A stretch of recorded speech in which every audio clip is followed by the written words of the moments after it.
ahoy and g'day once again to ye mateys. Aha, this my shit. All the girls stumpy feet like me because I'm Josh the Pirate, your DM for this evening.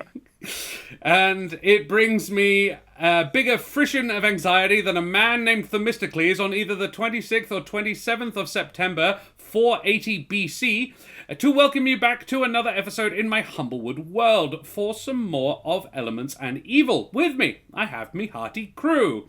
Few times I've been around that track, it's Dario Zhdanova. So it's not just gonna happen like John Best, cause I ain't no hollaback Karen Schlick, nor am I no hollaback Brendan Ellis. So let's talk about these lovely folks, shall we? I'm a little disappointed you didn't say this shit is Brendan Ellis, Brendan. I should have. Well, you did, and that's what counts. This shit is Brendan Ellis. Guys, who the absolute heck are you? Daria, who the heck are you? Okay. Well, I'm an artist. I do art when I'm not playing Julio. I'm very much commissionable, so if you want some furry porn or something else, hit me up. Also, when Josh said like far away references, they were not kidding. What the fuck happened in 2000 BC over? In 480 BC, I will tell you. Yeah. Themistocles was the Athenian admiral at the Battle of Salamis. Who you've actually seen it probably. If you have seen 300, the movie 302, Yes. Rise of Empire, that was the Battle of Salamis. It wasn't. They completely fucked it up. But yeah, that was supposedly the Battle of Salamis. Themistocles, the lead character in it was Themistocles. Or I don't know if he was called that in the film, but that's who he was representing. Themistocles successfully commanded the Athenian the Greek forces at the Battle of Salamis. It was so sidelong to the Battle of Thermopylae. However, the Battle of Thermopylae and the previous Battle of Artemisium were defeats in both cases for the Greeks. The Battle of Salamis, however, was a Greek victory against fairly impressive odds as well. They were outnumbered about 4-1. The Persian fleet sailed up a gulf, and it was actually a problem. The Persians, there were just too fucking many of them. They couldn't maneuver properly, and the Greeks used their very decent maneuverability to great advantage and sank about a quarter of the Persian ships before the Persians withdrew. It caused Xerxes to go, you know what, fuck it, and withdraw his forces from Europe. He never tried again. He never invaded Europe again. That was basically the end. Between the Battle of Salamis and on the ground the following year, he left one of his generals in charge with about a third of the men he'd left behind, and they were defeated at Plataea the following year by the Greeks on the ground, who were only outnumbered by about 3-1. That's really Wasn't that cool. big?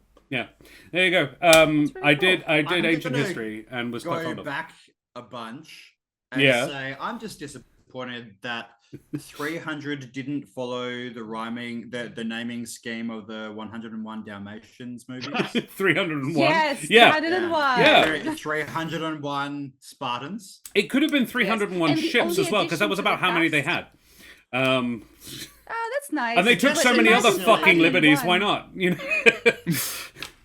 To have a sequel called 302 just seems very Lazy. strange. You've missed a number. Yeah, I feel like they should have taken your words to mind, and also instead of just doing a new story, just do 300, but with an addition of a Dalmatian. So like everything else is the same. 300 just and a there's dog. Dalmatian. Yes. This I is think redo Disney! 300 with the Muppets. I was just thinking they should just have 301 Dalmatians. Put them in the skimpy little armor and everything. Oh, but the Yes. chaos. I would watch chaos the Karen, you shit didn't out think of Except for 300, Gerard but- Butler. yeah. Keep Oh, Gerard it's- Butler. No, it's got to be voiced by Gerard rest are Butler. It's like a particularly buff Dalmatian voiced by Gerard Butler.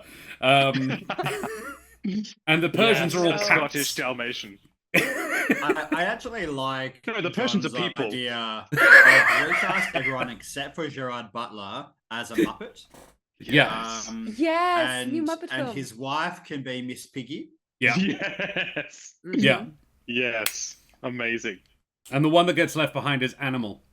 My voice is so shot right now because I want to do an imitation of Miss Piggy, which, for the record, I can do. She's got a But good my one. voice would crack. Like I tried it with the mic mute, and it was just like, no, it's not happening tonight. Someone remind me at a future stage to do Lena Headley's character as Miss Piggy, because that's a vibe. Gorgo was her name, the character. Gorgo, thank you. And Gorgo was actually the wife of Leonidas. What they did take a bit of one of the many liberties they took was the Persian admiral at the Battle of Salamis and Battle of Artemisium was called Artemisia in the film. They named her after the battle that she didn't command in the film, but she should have in real life. She also didn't exist. She's a completely fake person. She's this angry Greek lady who the Greeks, like, she was Greek, but not, like, important Greek, and her family were killed by hoplites when she was a child, and she ran away to Persia, and Xerxes was like, yes, I will make you the general of my fleet. And she's like, cool, I'm really good at that now, for some reason. And her name is Artemisia, when, in fact, it was the Artemisian Strait that they fought in, and the Persians had so much bad luck as well. There was a storm that actually happened. They lost about a quarter of their ships in that. They had an awful lot of bad luck. They lost nearly a third of their ships before they even got to fight the Greeks. The Greeks also inflicted some punishing casualties, but did lose. And then came back the following year and was like, no, actually, we got this, fam. Watchful Wizard and Calso, thank you very much for those resubs, you bloody champions. And I'm glad you're enjoying the silliness already, Watchful Wizard. I do try to start hard with my Holla Batgirl references. John, who the heck are you? Oh yeah, so I'm John. That's what we were doing. I'm a performer. Yeah. Unlike Daria, I'm not really available for fairy porn commissions. Because that would be weird. Coward. Yeah, Why? particularly as a performer. That's a different art form. I am working in IT right now. But yeah, I've been performing for a long time. Play Julio. No, I don't. You play you don't. Julio. How dare! He's When, coming to my when show. Dahlia's like not Julio. looking. I play Bron. God. Yeah, and enjoy this. With what I know about the ancient Greeks, I doubt there was anything very Artemisian straight. No, it's Artemisian gay all the way. Karen, who the heck are you? Hello. Very porn IT, though? Hello. Most of the furry porn is commissioned by people in the AT sphere, so you know. Yeah, look. It's a lot of overlap. What do you mean that's a type? Hello, I am Karen, sometimes known as Mother of Bunnies, coming to you tonight with a newer, sexier voice, thanks to the cold my loving husband gave me. What? How dare you? Damn. They shared. Yeah. So yeah, enjoy it while it lasts. I'm Powered by suffering. popped up on asthma steroids and ready to party. I'm a performer, a writer. I usually turn up here on Tuesday nights playing video games. Though I didn't this week because, for obvious reasons, I did not do it this week. But hopefully back next week. I do have a little Wildermyth campaign to finish that we are getting close to the ending of. So come hang. Yeah. Yes, John, sexy voice, powered by suffering. Tonight's sexy voice brought to you by days Suffering. of coughing, sleepless nights, And the letter and a S. lot of telling Josh that he sucks. The letter S and the number fuck you. Hey, Brendan, who the heck are you? Yes. Hello, everybody. I'm Brendan Ellis. I'm ostensibly. Is something about that funny? Contest? Hello, everybody. I'm Brendan Ellis. Waka waka. Ostensibly, I'm here to play Eric Shadowmolt. But really, I'm just here to be crude and drop even cruder jokes in the chat. Soundboy. I thought you said you're here to be G'day. a prude. Por qué nos dos? Yeah, I would be a crude prude. Hell yeah. inspiration for Avis, from Avis, for somebody else. Who for, Avis? We've got a couple of people in need. Who do you love more, Eric or Julio? Kandara be Gonzo. Wow, don't ask that think- question. I think I don't Julio want- I would don't be want Eric to Gonzo. get For sad. Brendan. Oh, it's for me. Oh, what? I guess that's the answer. No. They were pitying you. Yeah. It's like when a Sympathy. kid gets a medal because they tried. Ouch. Hey, Josh, I have a suggestion. Can You do? we put a possible reward as giving someone disadvantage? Yes. we will do that. Oh, Abis rolled for it and did it in chat. I did see. Yes, I wondered why you'd rolled a d2. Now I know. There you go. There you go. It's okay, Abis. I know. We know. Yeah.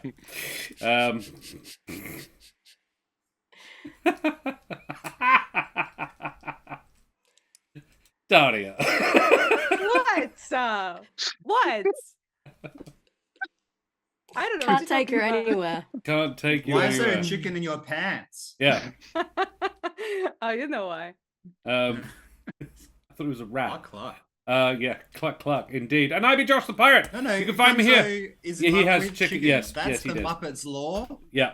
No. I was really wishing you were going to try to speak over me doing your fucking thing. That's cool. No, I want you to be able to say what you do. I be Josh the Pirate. You can find me on my channel, Courses Cove, which you have. You've done it. It's here. You're here. Well done. Good job. We run D&D sometimes. We play video games sometimes. It's nice. It's fun. It's chill. It's super casual. Possibly more casual than it was ever intended to be originally, but this is my vibes and I'm sticking with it.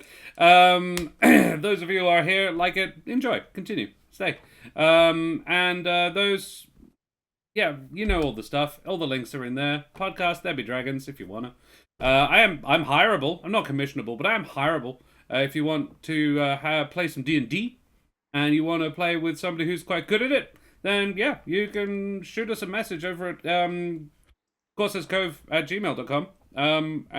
Yeah, hit me up. Maybe I can come and run a game for you. If you live in Perth, Can my I can do commissioned it game physically. be furry porn inspired? It certainly can. Isn't this? I've actually got Yeah. rules for a Muppet-born race if you want to play it. I did Yeah. have an Gonzo's idea. real. I did have an idea that you do like a one shot and you give like all the NPCs, the party encounters, really suggestive names, but Yeah. it's a rule that you cannot laugh about it. you Or, you get lose a hit disadvantage on your point. next roll. Oh, hit point worse, yeah. So you meet the throbbing girth master, and if anyone laughs, they lose a hit point. Nice. I like And That's a that's really I like good that the idea. very whole much. That's the whole one shot. You just keep meeting increasingly suggestive named characters, and you No one cannot can laugh. laugh. Yeah. No combat, That's just very good. laugh. Yeah. Just Yeah. laugh. And if Watchful Wizard. anyone cracks a joke about one of the names and someone laughs, you lose a hit point. So if you No, meet I the like- Girth Master and someone's like, "My goodness, you've grown even wider and more throbbing since the last time we met," and someone laughs, boom, gone, Yeah. hit point. Yeah, I think will a lot of survive. people might die. Yeah, so I like the loser hit point. Watchful Wizard asks, do they have the hands inside them?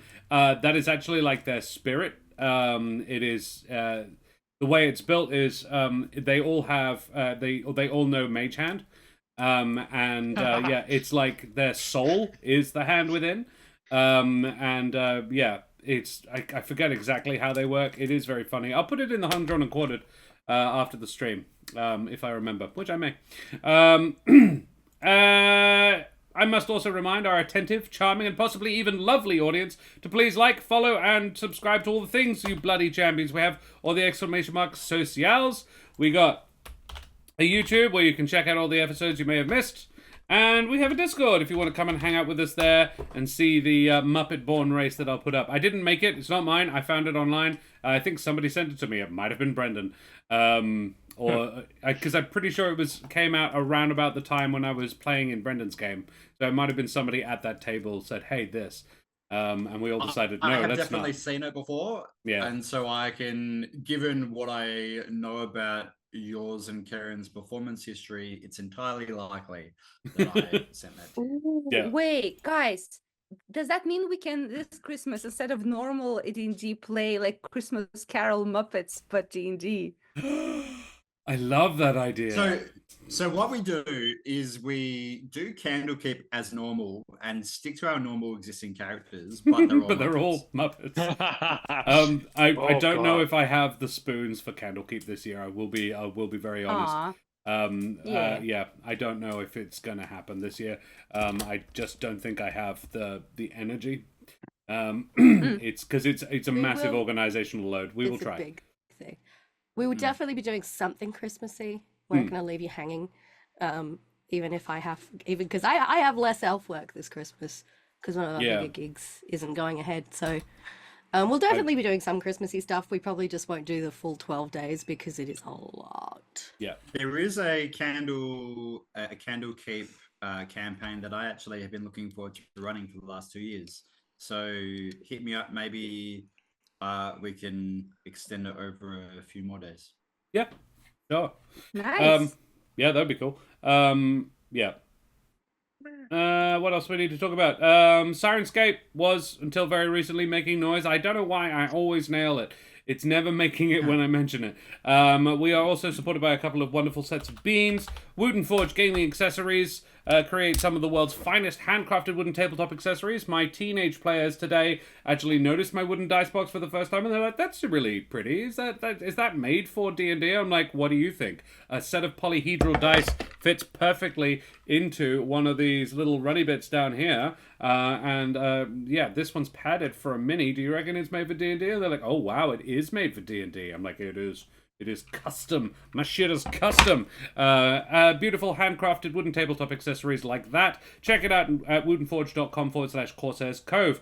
And we are also affiliated with Troll Lord Games, and they're bloody champions. You should check out their stuff. They do amazing adventures. That's the name of one of their systems. They also do Castles and Crusades. That's another one of their systems. It's pretty fun. We had it on the channel recently. It's great. I would advise you check it out at trolllord.com. That shit is custom. CUSTOM. Guys, what the absolute heck happened last time?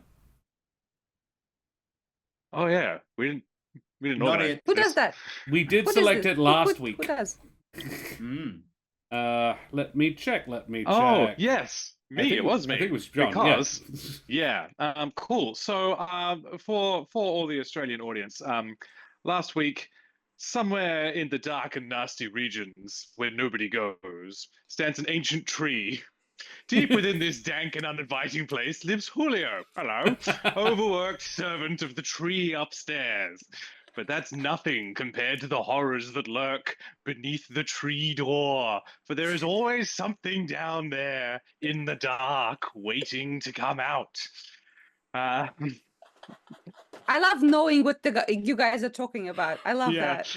I Oh. don't even fucking know what this is. I don't know. Oh my god, you guys never watched the Called the trap? trapdoor. Don't you open Well, that? that's what I was thinking. Okay. So you know how I There's didn't grow up in Australia until I was 15? You remember how that, like, I only moved out here as a sort of almost an adult? I didn't Isn't have it a childhood British show? treasured childhood memories. What show? Iconic Australian TV children's television. What Hang show? on. Yes, called the trapdoor. No, never heard of it. Little claymation person, Yeah. hilarious. But had a very catchy theme song, as is sort of the trend with the '90s children's TV shows. Yeah. Yeah. It was a British television series. There you go. Well, there you go. Ah. I still have not seen it. But it was on ABC. Yes. A blue creature called Burke, a spider-like creature called Druitt, and Bunny, who is a skull of unknown origin. Although the emphasis was on humor and the show was marketed as a children's program, it drew much from horror and dark fantasy. You're right. That sounds really cool, though. It does sound I would, good. I would actually check it out. Not pissing on it. I just never saw it. Yeah. One of the guys behind it went on to work at the famous Aardman's Animations, including the Wallace and Gromit films and Chicken Run. There you It go. looks One very of the cute. greatest films of all time. Yeah. That's it. I'm going to drop a link to the opening theme because it's a banger. Oh God. Like, Yeah. the model, like the blue guy, is so cute. I remember being bored by the series as a kid. But Damn. I'm glad Everyone's that a you critic. all like the concept. Oh, that. Okay. Yeah, this I know this it. was I back know in it the of days the where visuals. you didn't get a choice about what to watch on TV. Yeah. You just watched whatever the fuck was on TV. Yeah. So if it was the trapdoor, It's but it in Anyway. a serious kind of way. So yes, last week we talked a lot about how the heck we're going to get all the souls out of the village there. And in the end, Hath turned up and gave us a bit of a helping hand, a bit of the lay of the land, what was going on. And then we decided to help everyone out just to see because because we can put them in the tree if that's possible, and if not, they're probably just going to get bounced back here. So no harm, no foul. So what happened was we decided let's herd everybody out of hell towards the tree vagina trapdoor thing. And then as we did, Eric unleashed hope to cause a distraction, which seems like it was working. But yeah, at least half the forces of hell have decided to run towards us as we shepherd everyone out. And that's basically where we left it. Yeah, that sounds pretty close to it. Yeah, absolutely. You are accompanied by a few people who have names. They all have names, but you know some of them. One of them is Riley Burrowbright, Jobin's ex-girlfriend. I have rewatched the episodes in which she appeared recently. I am now up on what we said was canon at the time. Basically, nice. that the plan, I believe, was that Raleigh would cover for Julio when Julio left, and then would join him later, but was unable to do so. And then kind of fell deeper in with Scops and kind of got a bit bitter about Julio having left and not coming back for her, even though that was never really the plan. But there was also never really an agreement not to do that. It was kind of, she felt it was implied and he may not have. Or it just wasn't possible really. Yes. Then there is also Borain Bitterground, a Corvum man. He is actually an ex-tender, not that Eric would know. And there is a Tilia man named Shazlax as well, quite a small Tilia man, who you happen to know does have a body to go back to if you can get him back quickly enough. Hath told you specifically. Hath also cuddled Bronze Hammer, not a euphemism. And then basically, I think we ended it with Eric casting a shield around everybody, a kind of moonlight shield, fiery shield around everybody, and telling everybody to run. And Borain, as I recall, said, "All right, everybody, gather your thing." Oh no, actually, there's no need for that. Let's go. And you all just sort of took off towards, as you say, the pulsing, throbbing, fleshy portal. So we return to the plane of death. Where the gang is fleeing once more back to said fleshy pulsing portal in a dead tree, protected by a shimmering field, a force field of shimmering fire magic, while a phoenix distracts the shades and spirits tasked by the plane to stop them. So just as a reminder for this spell, for Josh and for everyone else, it is concentration for up to 10 minutes. And we're expecting this journey to take longer than that, so I'm prepared to cast it when we get to that point. Yep. It's a 30-foot radius, and each non-hostile creature in the radius has resistance to necrotic damage, and hit point maximum can't be reduced. And if they go down to 0, then on the start of their turn, they regain 1 hit point. Yep. Very well. What is the radius, out of curiosity? 30 foot. 30 feet, okay. The way this is going to work, you guys all sort of take off. You are, I presume, trying to shepherd as many of these people along with you within that 30-foot radius, so a 60-foot diameter sphere around Eric.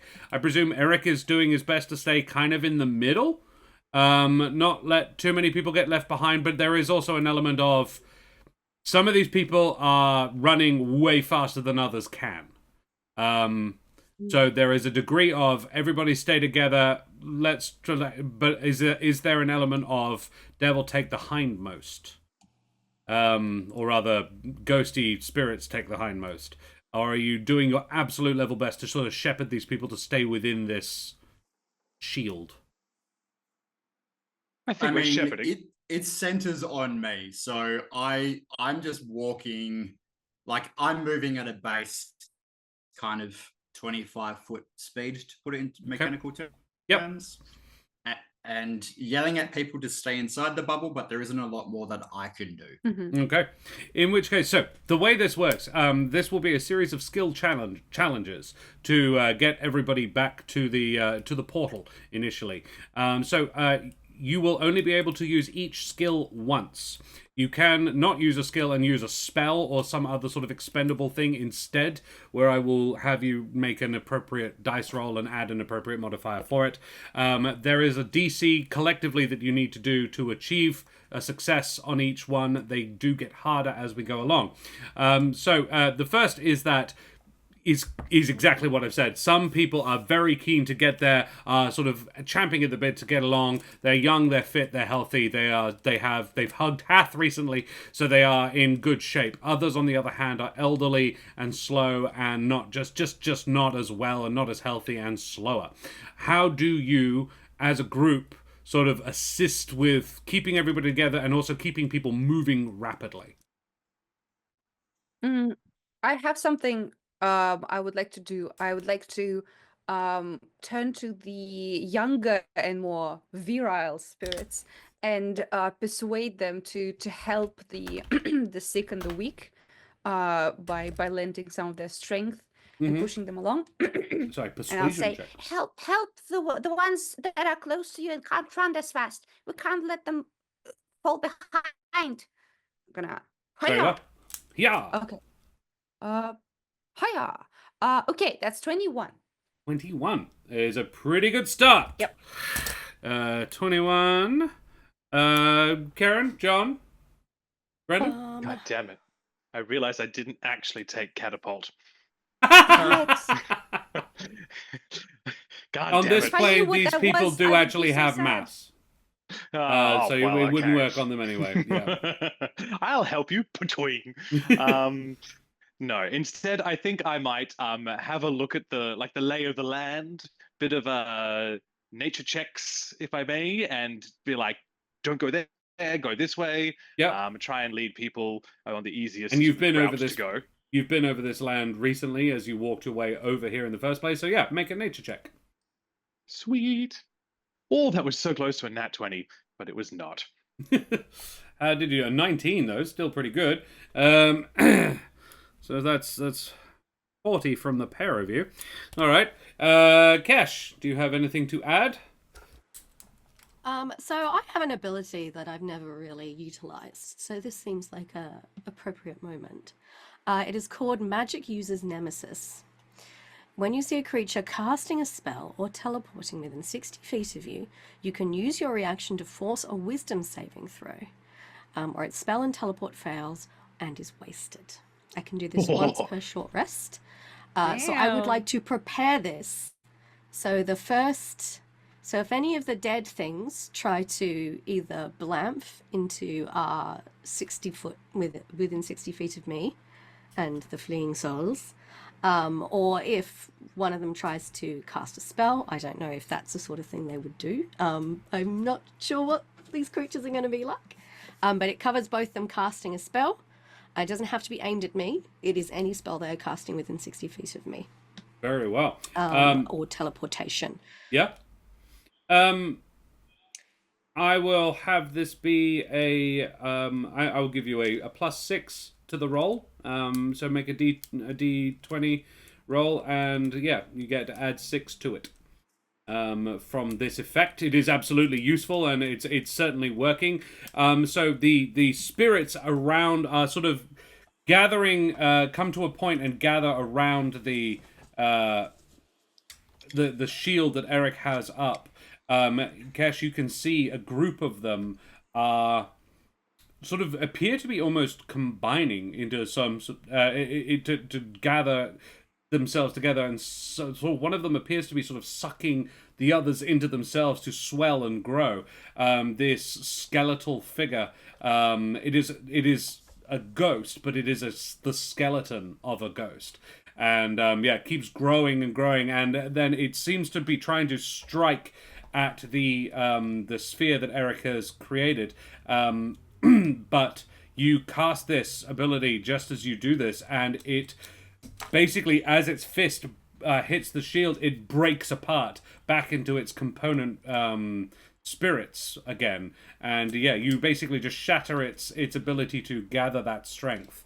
Meanwhile, Julio and I'm going to say Raleigh is helping you, sort of gathering people around and organizing them to continue moving as quickly as possible, while Bron leads the way, sort of pointing with his deep fryer wandering alongside of him, sort of leading people down gullies and finding the smoothest, easiest path to travel. Eric, do you have anything final to add? And Kesh, how did you do? It has to roll the save, or is this something else? Oh no, it fails the save. Actually, Oh, I don't think it did. I got an 18 on the dice, so it probably didn't fail the save. But I'm saying that you used the ability, and Okay. it has a general effect. It does drive off some, but not all of the spirits, or assist with preventing things like that from happening. So you roll a d20 and you add 6 to it. That will assist with this check. As for me, would the Impressive. casting of Aura of Life count as my contribution, or is that what is allowing us to do this in the first place? It's what's allowing you to do it in the first place. Okay. There will be In that 3 of these. I've remembered the digital randomizer hates my guts. In that case, At I least would it like. reliably works for you, Karen, because my D&D Beyond has been so fucking slow. I fucking was like, whatever, dude. The old reliable. I would like to cast Aid on Aid. the 3 slowest, sickliest looking ones. Yep, The very well. ugliest, ugliest, cringiest little ghosts. You do that. So Julio and Probably, How fucking actually. dare you? Julio is actually looking not particularly great. X2 Brutus? X2? It's Daria. It's pronounced A2. It's not et. Fuck you! Fuck you, Brutus! Fuck you! It's A2 Brute as well. But yeah. I'm actually. He wouldn't have pronouncing said it in Latin. He would have said it in Greek. Also, he I hate this said, place. and you also, Brutus, have betrayed me. Yeah. So fuck you. Fuck you, both, William no Shakespeare. knows. Yeah, actually. Hack poet and playwright. Fuck I you, will. Brutus. I would stuff people like you in lockers if I had lockers around. I would. Hey, Costello, good to see you, mate. So Brennan, I think, another D20, and roll the... It's just 10. Is 5 or 10 that you're adding the... 5. 5, in which case I will give you 5 points on top of what you roll. Okay. Just a regular D20. Yes. Okay. 14, 19. Okay, so that is a total of 73. On Now the that skill sounds challenge. like a big number. It does sound like a big number, and it is. Yeah. You succeed. Yeah. Good job. Yes, the initial part of the journey goes relatively well. Eric, you can feel, however, sort of tugging at your spirit is Hope. She is having to get further away from you than would necessarily be comfortable for either of you. I don't know if mechanically she has a max distance she's allowed to be from you, but it's further than she's probably ever been, really, since you two kind of bonded. She is probably a good half mile away from you, and getting further away, you feel that sort of dragging on your soul a little bit, like almost to the point of It's not, obviously, but it has the feeling of like acid reflux. And like there's a little burning in the center of your chest. We were just talking about how nice a sentence you made. Hope is struggling into spirit. We're like, so poetic. Like you were about to throw up. I'm like, oh. No, more.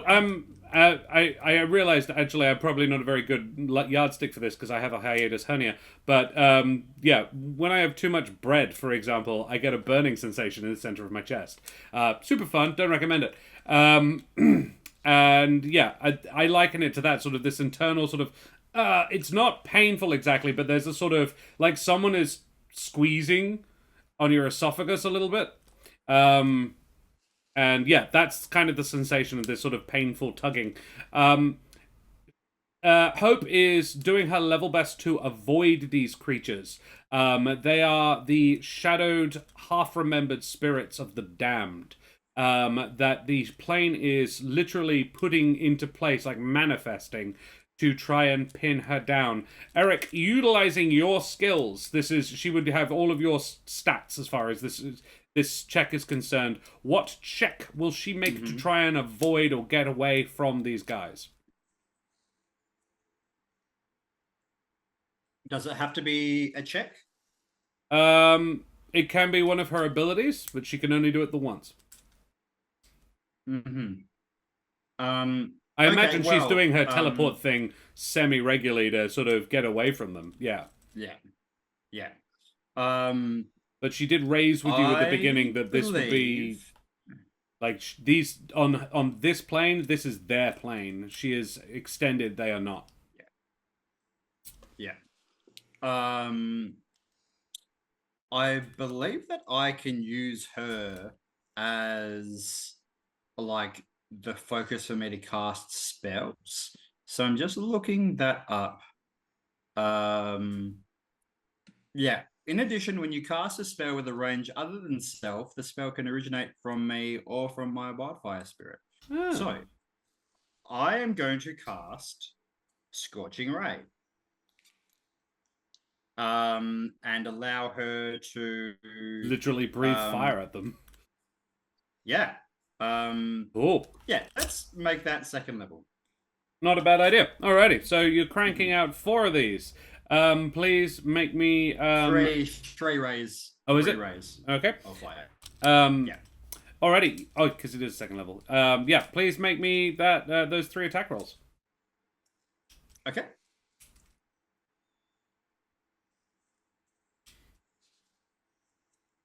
Oh, Bishop Blood also has a hiatus hernia. Fun for you, buddy. A 13 Ooh. does not hit. 22 does, 22. though. And And a does dirty a 20? 20. Yeah. Yeah, you get 2 hits. Can I do... Is it too late for me to apply my advantage to the 13?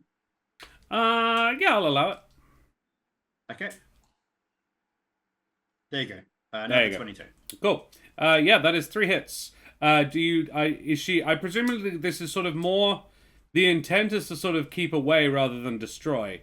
But aiming to hit... I mean, if she aiming can to hit, destroy obviously. someone, then sick. But my point is she targeting 1 or is she targeting 3 different creatures? She's targeting 3. Okay, yeah, cool. Then roll me some damage. Okay. Not so great. Yeah. And she does get a bonus to damage as well. Uh-huh. Oh, yes, of course. That's fire. Yeah. And I'm just going to check double what that check what bonus that applies is. to all the rolls. It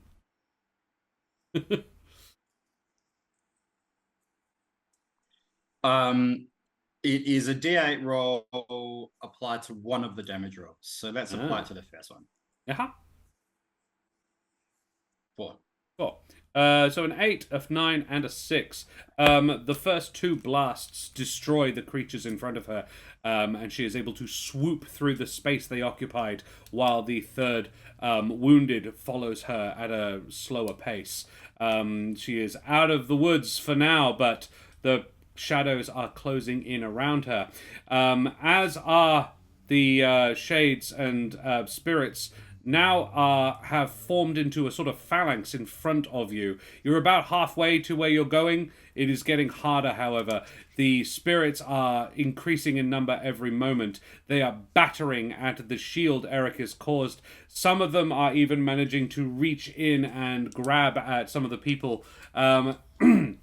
There are swooping, flying spirits that appear to be screeching in pain. People, you would guess, like humble folk and bird folk alike, the spirits thereof, swooping in, a slow, sad wailing coming off them as they batter against the shield, and every now and again one managed to actually swoop through. They're not teleporting, they're just straight up breaking through. Eric, you, I presume, recast it at around about this point. You're about halfway there. It will take you a hot minute. Like, this will probably be 2 castings of it to get you there. But what do you guys do? How do you deal with these things? The very first, a pair managed to break through and actually snatch an older Jabin woman off her feet and start carrying her away. What do you guys do about this situation? It is getting worse. Are they flying away from her? With her? Up and away, yes. Okay, so I would like to use my superior jumping ability and acrobatics to, like, launch myself up in the air to grab onto her and, like, try to bring her back with the additional weight. Yeah. Make an athletics check. Or acrobatics, sorry. I would very much like acrobatics. Nah, all right then. There's I'll allow it. +7 of a difference between them. Okay, well, look. You do you, hun. Okay, 17. 17. Okay. Not a very good roll, but 17 already. That's not bad. Julio manages to grab onto this lady's legs. However, in his faded state, Julio is kind of like it's now the balloon is sort of sagging in the air, but these creatures are still managing to keep it aloft. Do Eric, Cash, or Bron want to do something else? Yeah. I Don't like you that laugh like chuckle. that. John can go first. Are you going to catapult somebody? No, I'm going to cast Fly on Stephen, the deep fryer. Yo! Sure. Hell yeah. And I'm then not gonna certain how this is going to help, but yes. Stephen has a shotgun. Right. Oh, shit. Wait. Are you using No. my scope shotgun on this? I will disown you. I will disown you so On quickly. saving an old granny No, from being it has to snatched be away. on a god or nothing. We're shooting a You're god with the it. one who wanted us to take all these souls back. That's true. No. Yeah. Yeah. And look, it's that or I cover the granny in grease. Yeah, do that. No, Move she'll off the die. body, let's go. No. Yeah, you slip and then you'll drop both of them. So No, Bron casts Fly on Stephen, and Stephen swoops up with the boomstick leveled. Yes. Does Stephen have a stat block? Yes. I was like, I remember homunculus servants having a pretty shit one. What is his dexterity? 15. Oh, okay, it's not bad. Okay, right, so it's a +2. I'll allow him to use your proficiency modifier, so that's another 4. Which means that is the DC is 14 for the spirits to avoid the shotgun. Have either of you heard of premature ejaculation in storytelling? Because that's what this is. This is a travesty. It has unlimited ammo, so it's all right. Oh no, it's got one shot, and then you have to reload it. I put a thingy on it, an infusion. Oh, okay. Right. In which case, yes, it fires unlimited ammunition. Yeah. Mr. Stark, I don't want to go.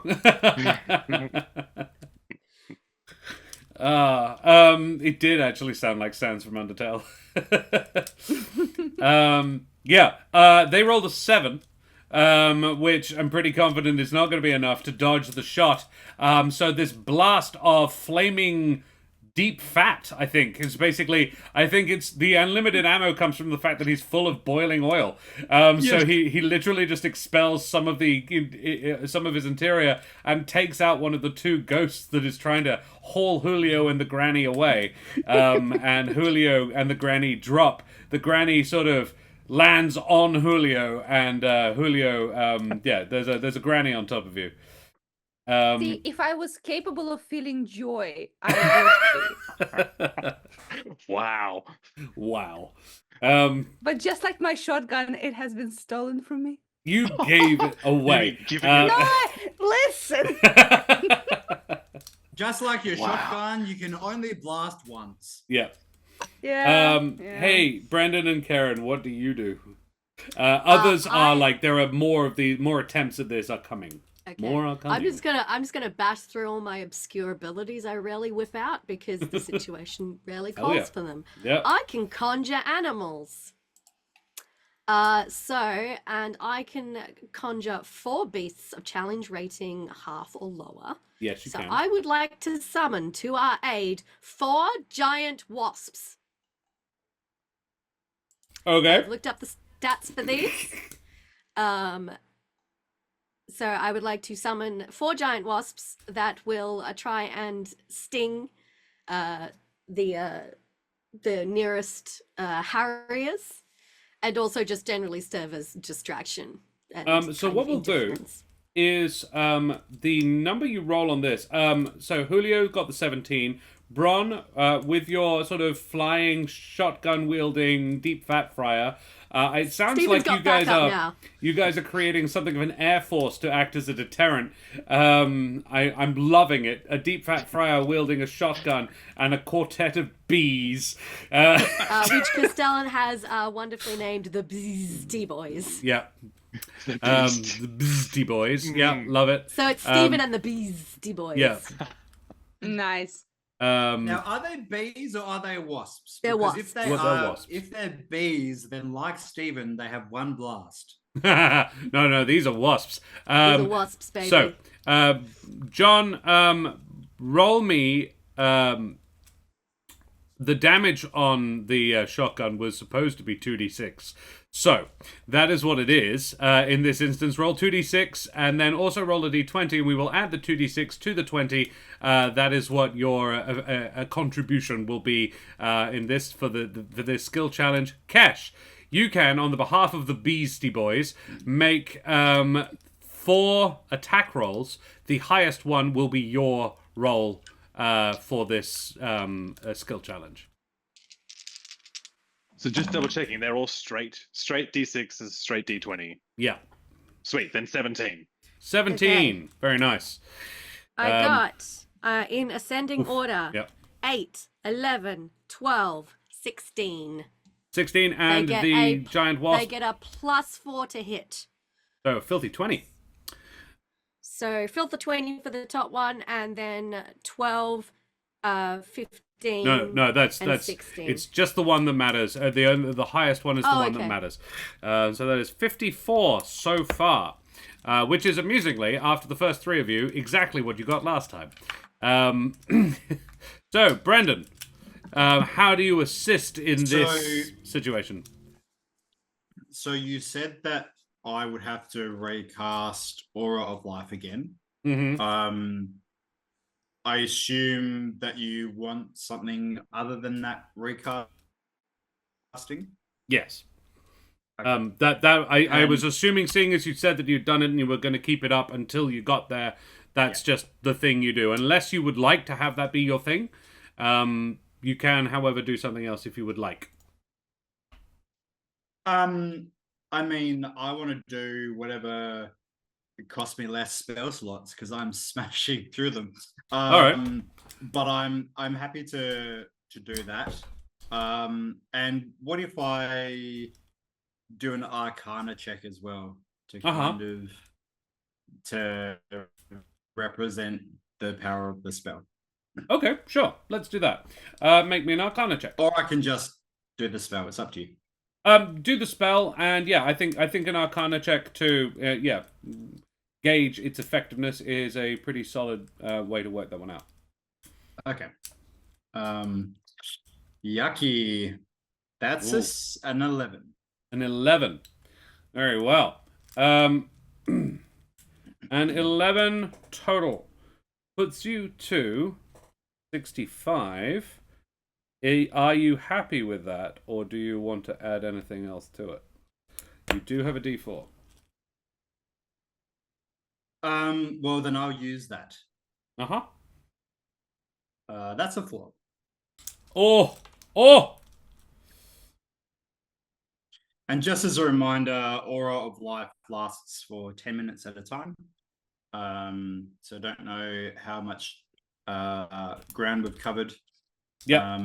I will recast it once more if I need to, but I only have 1 5th level spell slot left, and then I'm all out of high levels. Cool. You just passed. With that D4 was got you over the line. The DC was 68. Yeah,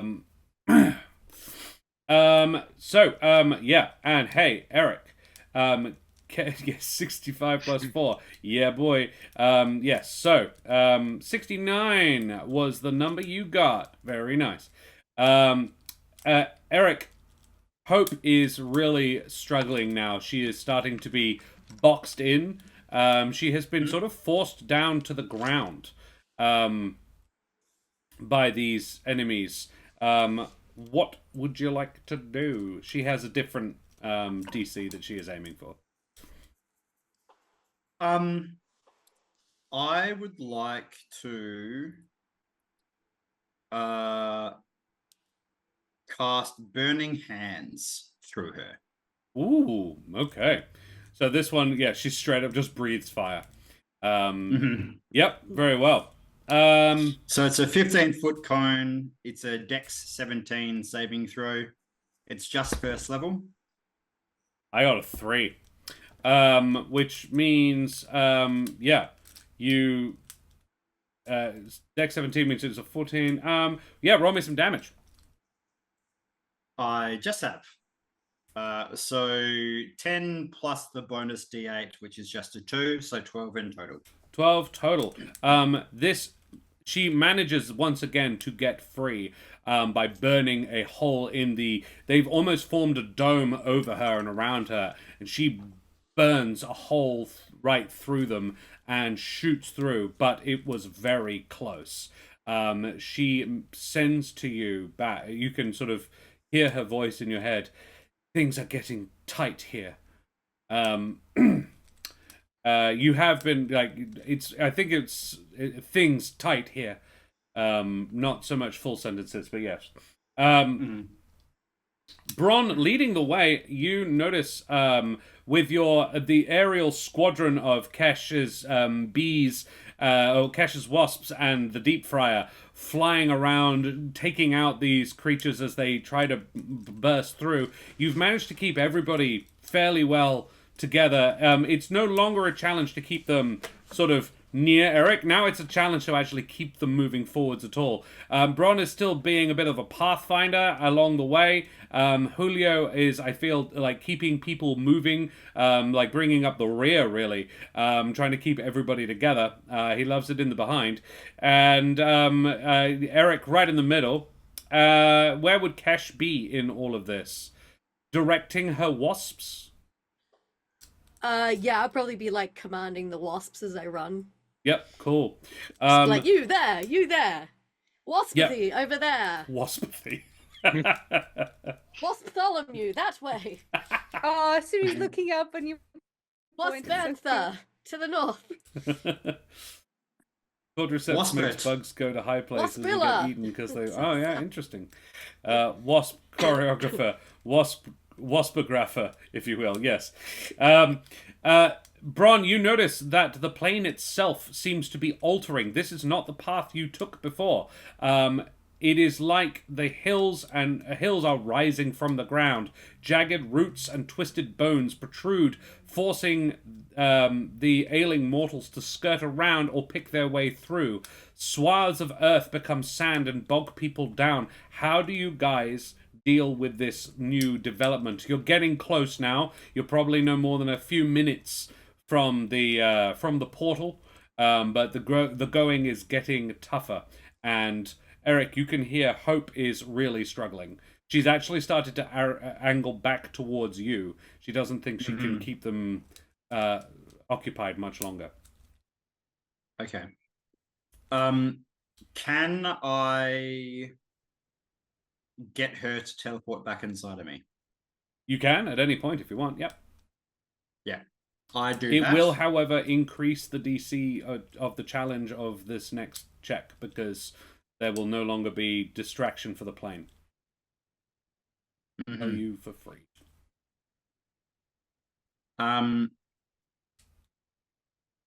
Okay. I will leave her out for now then. Mm-hmm. On our side, I am going to cast Daylight. Ooh. Oh shit. Spicy. This is a 3rd level spell. Mhm. And it is bright light in a 60-foot radius and an additional 60-foot radius of dim light. Yep. And I am going to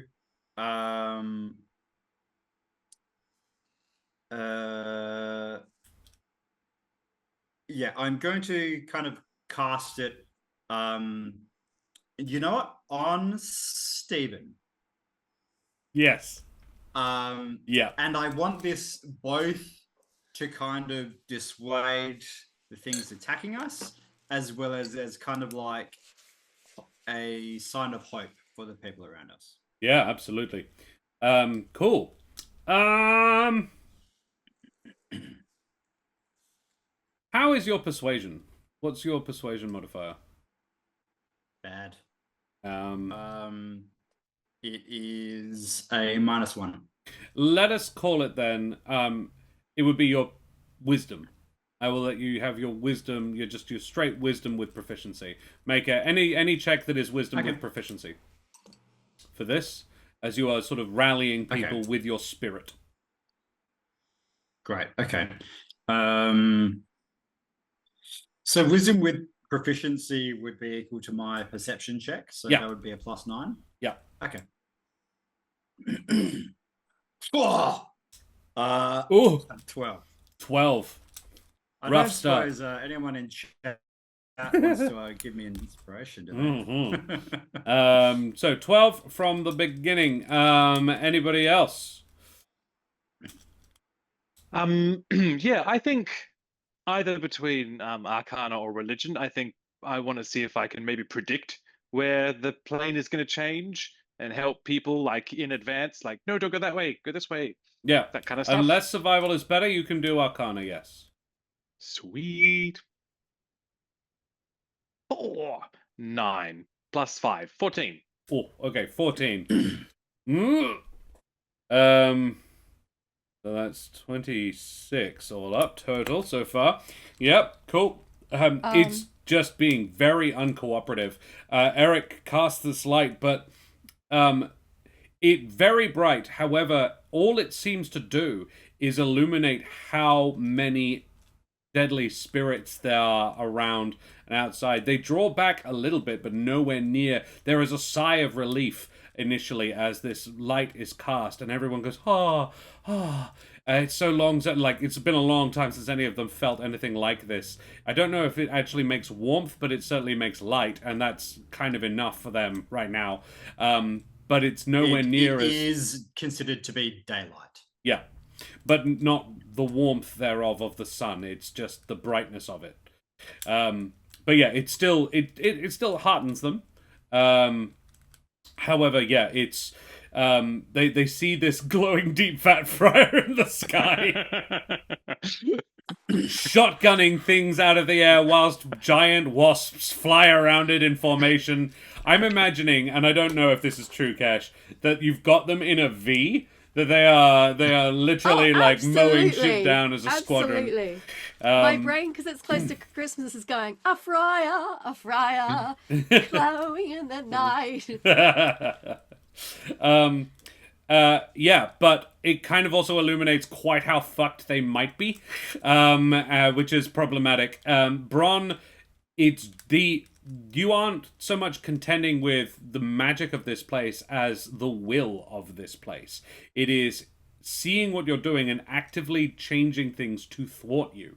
So you can predict to a certain extent what's going on, but it's very hard to see more than what you can see, and it is making things that you can't see past.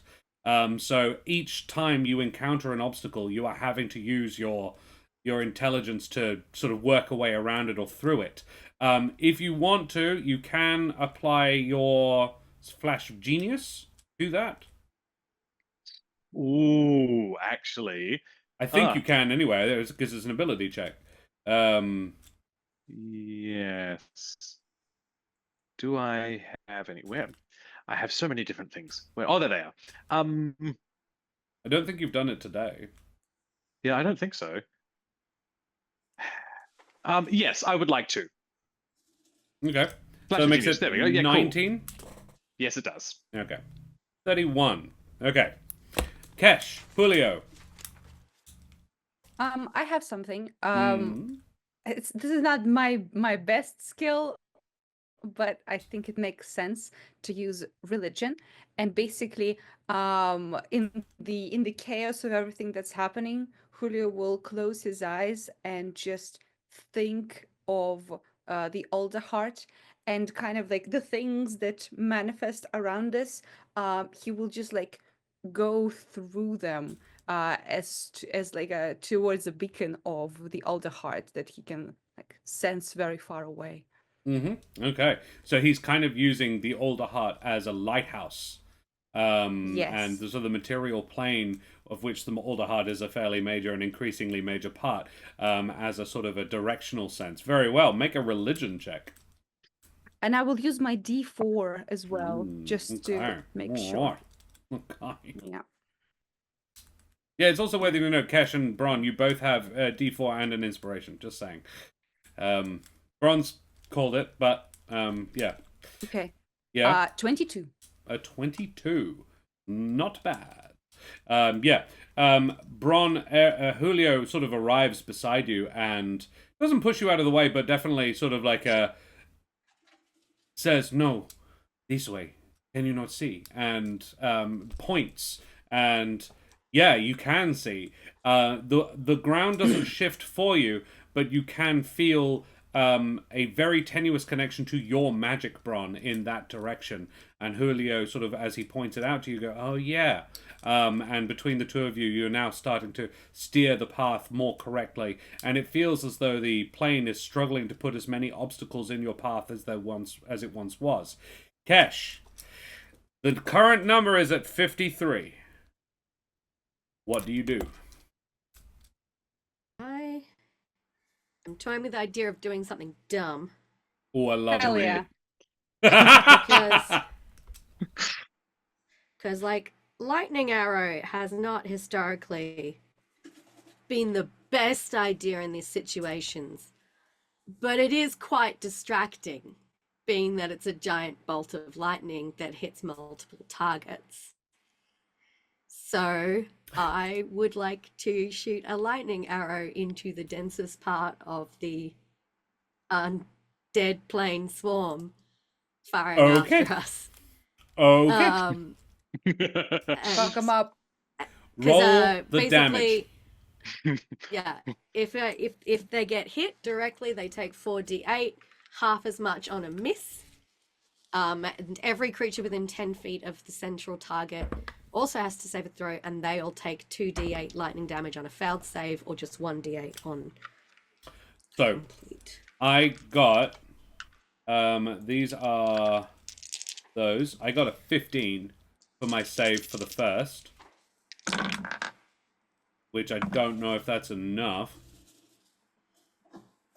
What is your spell save DC? They have to pass 16. Hey, they fail. Just. Oh shit! This is a concentration spell that lasts for up to 1 minute. Yep. Oh, you can do it again. That's useful. Yeah, and then I rolled a 6 for the buddies. So roll me the 4d8 from the initial and the 2d8 on the on everybody else. So Because- 12 for the full damage on the 4. Really? Do not roll over right now, Siri. I have my dice tray resting on her back, and she just moved. And that is 10 for the 2. So I was going to take this damage as your roll, as your addition to it, which makes it 22. 22. Which buffs that 53 to a 75. Nice. Which is actually the best you guys have done, which is good. Because the like DC... I have just drastically increased the number of bad guys, but they don't all split every they're time all you do slightly that. electrocuted now. No. They're not all oozes. They don't all split when you shoot them. It's Okay, not. cool. That's not an effect of the spell. It's just a specific thing about black puddings. However, yeah, I will tell you, you did pass. The DC was 72. Oh. However, had you withdrawn hope, you would not have. Hope, on the other hand, hope is now really starting to feel the strain of being apart from you, Eric. She is dodging, ducking, dipping, diving, and dodging as fast as powerfully as she can. You've never felt her this drained before. She tries to teleport and struggles. She manages it, but it's like she is running out of juice, and that shouldn't be possible. But where she is almost cut off from all of her sources of power. What do you do? What does she do? I am going to cast through her. Well, you tell me if I can cast this, because this does have a range of self. But I would like to cast Spiny Shield at second level. Yeah.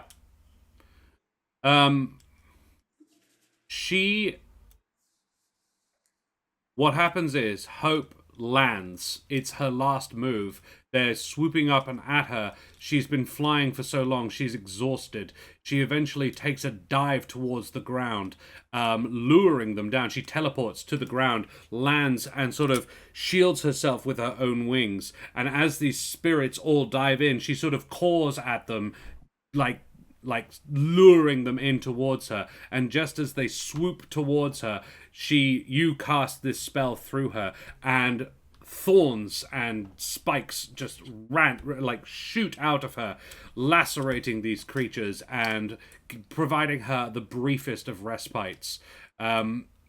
Please make me just roll a straight d20 and 2 d8s for the damage of Spiny Shield.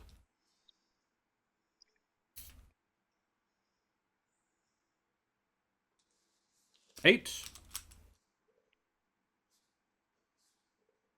So, 14. 14. Hope, buys herself this little respite. She looks up, and there is this torrent, this sort of almost whirlwind of spirits building up and over on her. This plane doesn't like you guys, but it absolutely hates the plane of fire. And I would like to, if I can, I want to try to vamp her back in now. She is looking, she looks up at it, and you don't know if you can actually see through her eyes, can you? It's not that kind of relationship.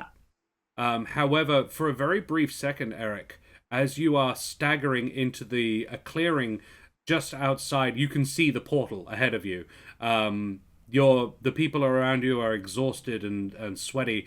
Bron and Julio are leading the way, shepherding the first few people towards this portal, while Kesh basically acts as a fucking anti-aircraft tower, sweeping the skies clear with lightning arrows darting out of her elemental bow. A squadron of giant wasps, captained by a deep fat friar with a shotgun mounted on its side, are flying in formation, just taking out the biggest clusters of death elementals. You've made it remarkably well, but only thanks to the sacrifice of this poor little fire elemental, all lost and alone on this plane. You stagger as, for a brief moment, you see through her eyes as you look up at this enormous tower of elemental spirits. as they plunge down towards her, and you hear her say to you in your mind, "I love you, Eric." And then you feel a wrenching tug as every single one of those spirits hits her like a punch to the stomach, and she wrenches back into you. She is wounded and battered. She will not be available for the coming fight. And I think at this point, we need to roll initiative. You have reached the portal, boy. but you now must get the people through it, and the forces of the plane of death have been waiting here for you. They knew where you had to go, and they were ready for you. Bazhat has just redeemed an inspiration. Ooh, interesting. For who, Bazhat? Go, Eric. Very well. Back to Eric. Eric's getting all the love today. I would like to burn my D4 to boost my initiative. Very well. Cash, I roll rolled the d4. absolute shit, by the way. I have Should So we I take now this have an fucking initiative catapult? of 18 instead 18. of 14. Very nice. Cash. Cash gets an 18. So Are we and- are we no longer restricted by not being able to repeat stuff? No. You are now done. You can. Yeah, we are about to be in combat. So if I wanted to summon more giant wasps, Is that a concentration thingy? I don't know if it is. I'm asking. it is, yeah. In which case, it is them or the lightning arrow, which is now gone anyway. I'll let the lightning arrow fizzle out then and keep my giant wasps. Okay. That's me being Sorry, very I shouldn't have been nice. able to cast both of them at Yeah. once, but we weren't kind of doing it traditionally. so I No. didn't That's kind that's okay. I didn't tweak. So yeah, how else did Yeah, this is the everybody reason why I else don't do? use these, is because they're concentration spells, and I Yeah, want to do hunters. hunters. Mark, but- Yeah. That's rangers, man. Most of their spells are concentration. Eric got a 15. Ron got a 4. Not great. How did Julio do? I also got a 15, which is 15. very shit for me. Yeah, it is. So the highest of the enemies got a 13. So Eric, I think Julio will go before Eric. The 15. Eric got a 15 as well. Then the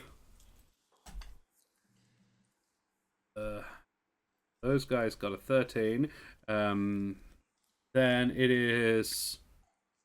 Wow, Bron, you're not even last. Oh no, sorry, you are. The other two got a 7 and a 5.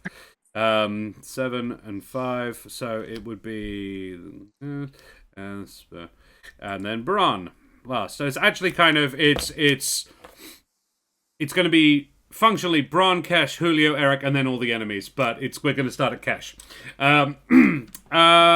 We have, however, been going for a little bit over an hour. At this point, we're at about the midpoint, so I think we might have a short little breaklet before we go into this combat. I will, however, put up the... Oh, no, I'll do that afterwards, so you guys can come back and you'll see the maplet that I have made. So, going to have a short little breaklet, guys. Back in 5 to 10. Say goodbye, everybody.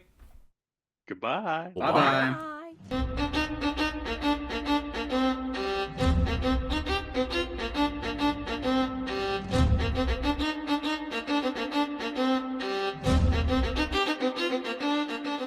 Vast and ahoy, matey. Karen, are you going to treat the lovely people to the thing that they requested? Yeah, there was a request for sexy reading in my sexy voice. So for funsies, if someone could roll a 311 dice in chat, so exclamation mark roll space 311, I will read as sensually as possible a random page from the player's handbook. Because, you know, who needs erotica when you can read high quality TTRPG manuals? Erotica. Yeah, everything is erotic Holy if you're shit. horny now. Yeah, everything's Yeah, erotic if you absolutely. try hard enough. Didn't you say the 5e player's handbook? It's not high quality. Wow. Hey, it's not the update. 5e it's plus. Oh, No, okay. this is the original. We considered the plus, and This Karen's is the like, I'm not OG. giving that shit some screen time. Fuck that. So So yeah, we had a 311 161 pages. or a 15 from 161. Soundboy. Well, let's have a look. Hardback, yeah. So Hardback. 15 Has no writing. Oh, hang on. No, that's 16. Hang on. 15. Yeah, essentially read out an illustration from the handbook. Describe 15 this is- picture. 15 appears to be about. Gosh, By the way, Josh, I don't appear oh, it's to be about on character the map. construction. True. The other one was 161. Mm-hmm. Yeah, 161. Eric, Is a trinket table. do the trinket table. Well, your call. Your call. I'll do the trinket table. Because my chat's not refreshing, so I can't actually see which one came first. So. The The 161. trinket table. Oh, okay, cool. This feels fair then. D100. Hang on. Let's get ASMR with this shit. Hang on.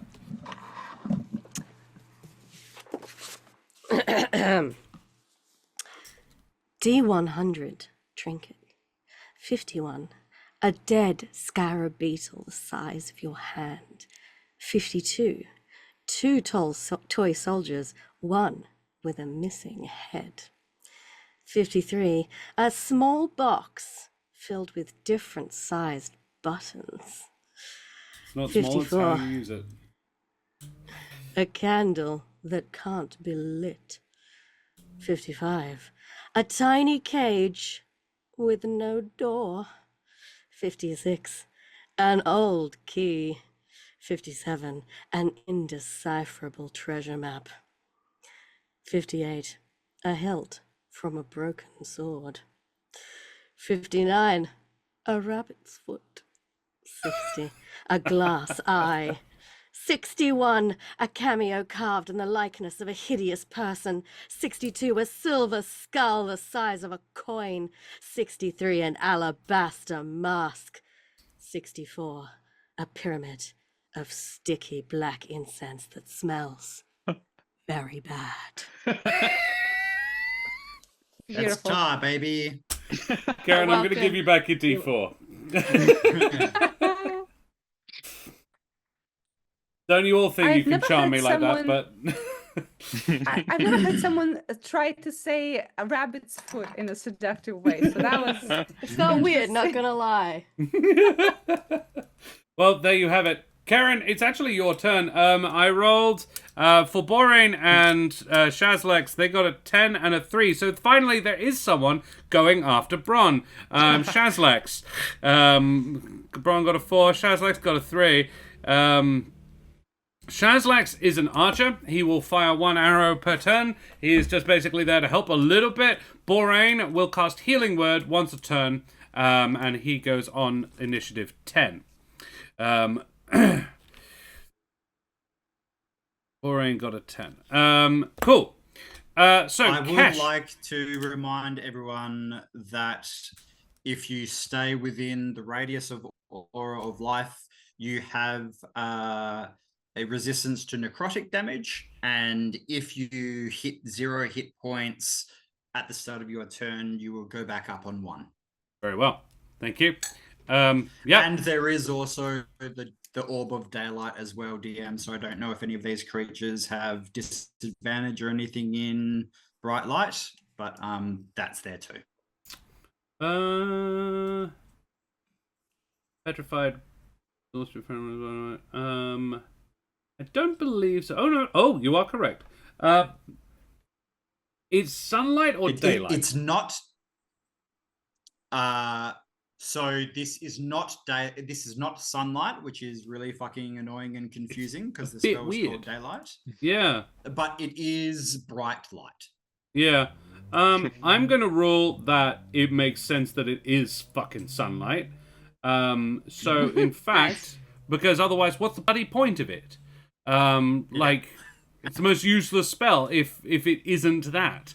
The idea is that it eliminates darkness spells. Right. But that's very niche. Yeah, exceptionally niche, to the point where I wouldn't prepare it. So yeah, I'm gonna rule yes that it. No, maybe in the future I won't, but in this situation where you're on the plane of death, yes, I think that absolutely makes sense to me. Nice. Cool, thank you. So yeah, in which case some of these enemies, though not all of them, will have disadvantage on attack rolls, ability checks, and saving throws. Great. Hell yeah. Yeah, cool, nice. So, don't blame it on the sunshine, blame it on the moonlight. Blame it on the good times and the boogie. Very nice, Castellan. So, Karen, Kesh, what do you do? There are, around you, a collection of spirits, shadows, and ghosts, and in one instance, a banshee. Ghost. Go, and it is valid to be frightened of them. The allies you have with you will, you guess, take about 3 turns to get to the portal. You can pass through the portal at any time. All of you can. However, if you do, people might die. There will be... so the enemies are... A, trying to hurt you, but also B, trying to hurt these people. If people die here, get reduced to 0 hit points. They are all fairly squishy. They are basic NPCs, 5 HPs, and 10 across the board. If they get reduced to 0 hit points, they drop down unless they're within 10 feet of Eric. Because he does that, which is... 30 feet of Eric, which is great. So, potentially very helpful in this situation. Is it a concentration, Eric? Oh, yes, it is. Yeah. Right. But daylight is not? Correct. Cool. Cool. I just wanted to check for my own notes, not because I thought you were playing silly buggers. Very well. Yep. So, Kesh. It's fair. I do like to play silly buggers. Who doesn't? Kesh, what do you do? Your bees are up, and they will go on their own turn very shortly. Julio is up on deck, and Julio and Raleigh will be going in concert. Mm-hmm. Don't do that. You will be ejected. Guinea, Again. stop it. You shall be Guinea is ejected. baiting the dog. Stop it, both of you. Be polite. Guinea's like, this is my room, and she's in it. Okay. I think I am just going to try and shoot some stuff. Smart. You are quite a ways back. Kesh is all the way up here. Do you move as well, or are you just gonna... Are you rear guarding and just shooting some shit? Is that purple blob the portal? Yes. Okay. I tried to artistically draw it so it looks like light shining out of the tree. Ah, gotcha. I just wasn't.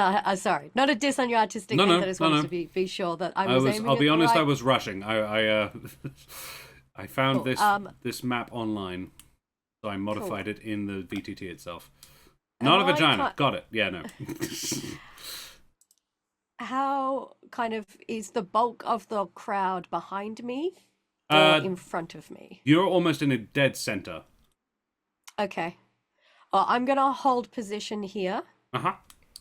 At least for this round, and let more of the spirits pass me.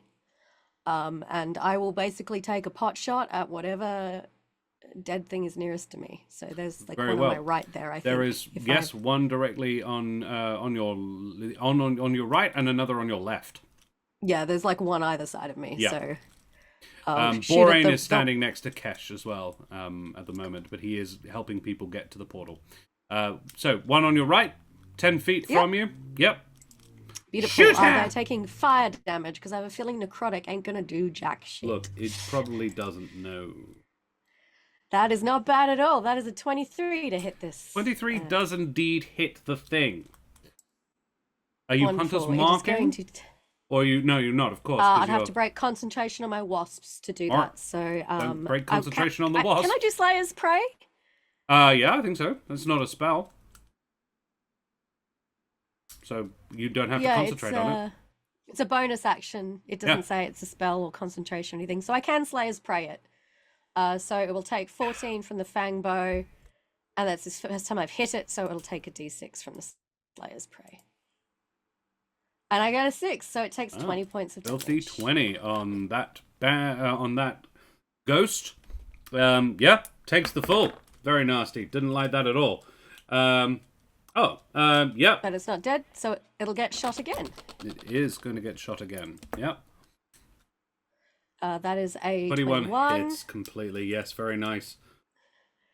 Boo. But only 8 points of damage on the second shot. Only I 8 just points of clipped it- damage. Clipped it that time. Yeah. The first one it did not enjoy at all. Then yeah, these fire arrows are piercing its substance. However, it does not appear overly phased even by the fire. And yeah, that's Kesh's turn. If you're not moving, any bonus? I don't think there is because I think that's Slayer's Prey. Slayer's Play was the Slayer's Prey bonus. was the bonus, but obviously my wasps will still get a chance to Yeah. sting some shit. Julio. They and- do just preemptively. they go on your turn? They do have poison, so they can paralyze. Interesting. I don't know if that will affect these May or may not. creations, so just to give you a heads up. Yeah. Sorry, it won't. It may or may not. Poison doesn't tend to work on undead. Probably. Yeah, that's what I thought, but I liked the vibe of the giant wasps. Oh, dead set. Absolutely. Not gonna lie. They're still stabbing stuff. Julio and Raleigh. Oh yeah, they'll still Okay, so I suppose this is Raleigh, right? This is the Raleigh token, Just below. the little blue one. Yes. Okay, sweet. So Raleigh will move towards this fella because Julio can't reach them. Yep. And start doing some more shanking. So yes. Stab okay. away, I'm stab gonna away. multi-attack. Nice. Yums. Hiya! Oh, the first one is natural one. That's awesome. Rough. Awesome for me. Rough. Cool. Yep. Oh, But they make dear. 3 attacks, which is good. Yeah. So 1 with a dagger, 2 with With their the rapier. rapier. So Yeah. okay. Second attack is 16. Hits. Okay. And third, it's like 20, 21. okay. It Yeah. hits. Yeah. Roll the damage. Okay, sweet. And I'll roll she both does at the get same time. sneak, I think, or something similar. Oh, there as was a- no sneak here Um, in the swashbuckler thing. Interesting. Okay, maybe not. Never mind. Yeah. Okay.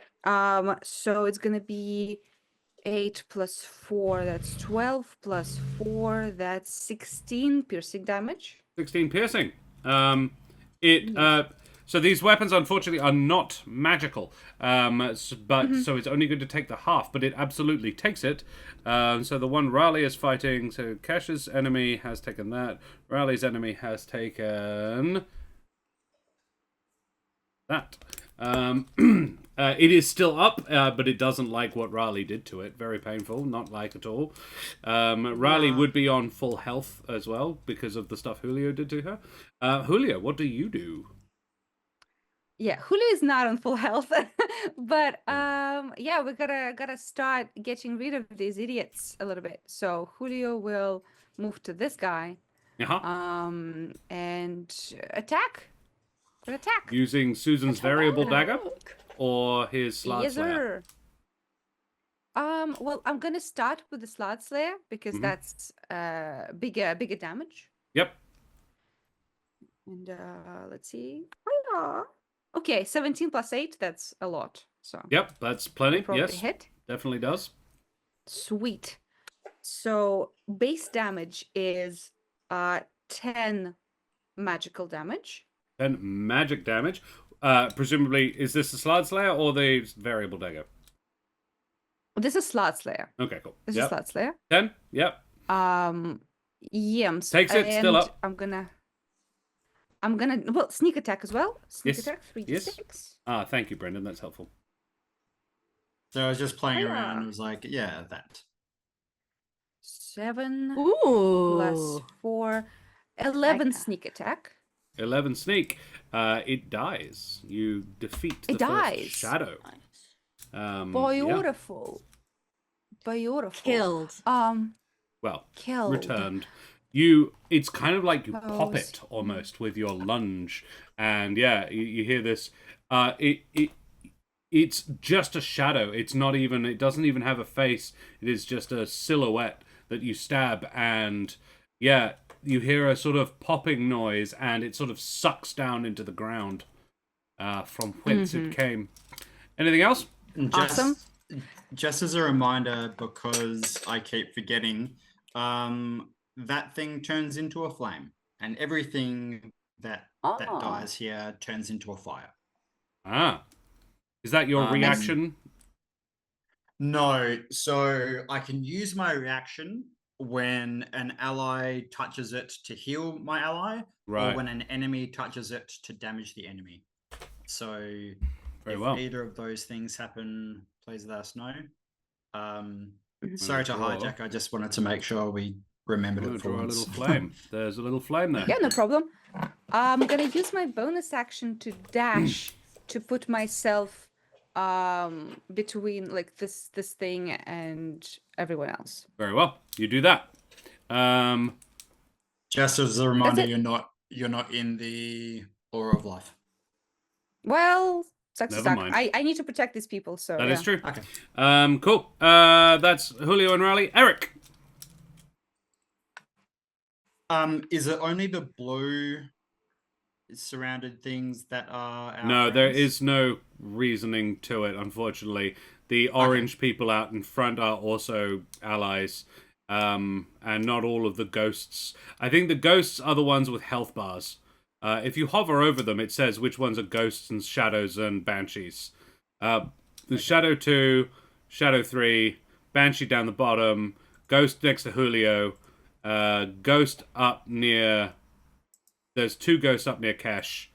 And yeah, Raleigh is fighting one of the shadows. The other shadow is as yet unengaged. Everybody else are allies.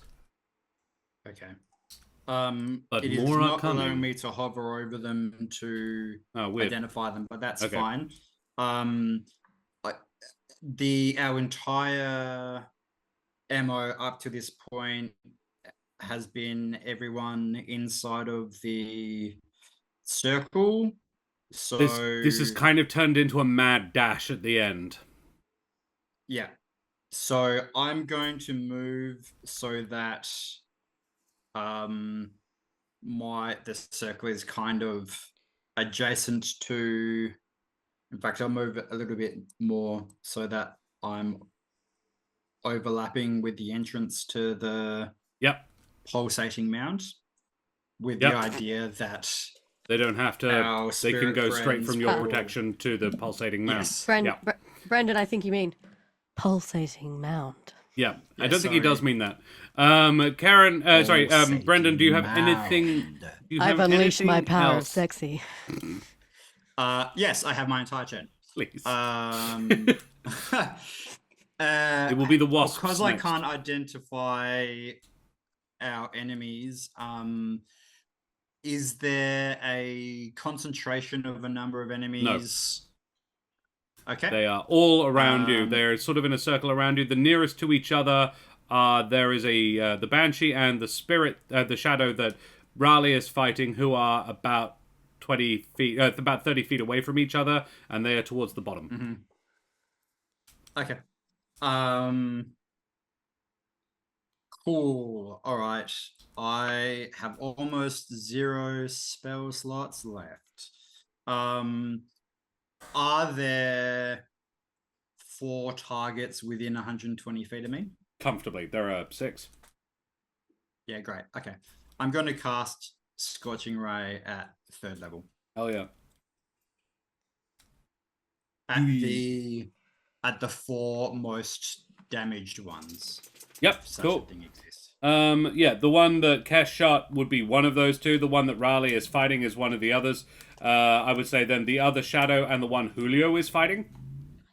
Cool. Yep. / anything that looks like it might be vulnerable to fire. Okay. Number 1. That's a 28. Woo, yep.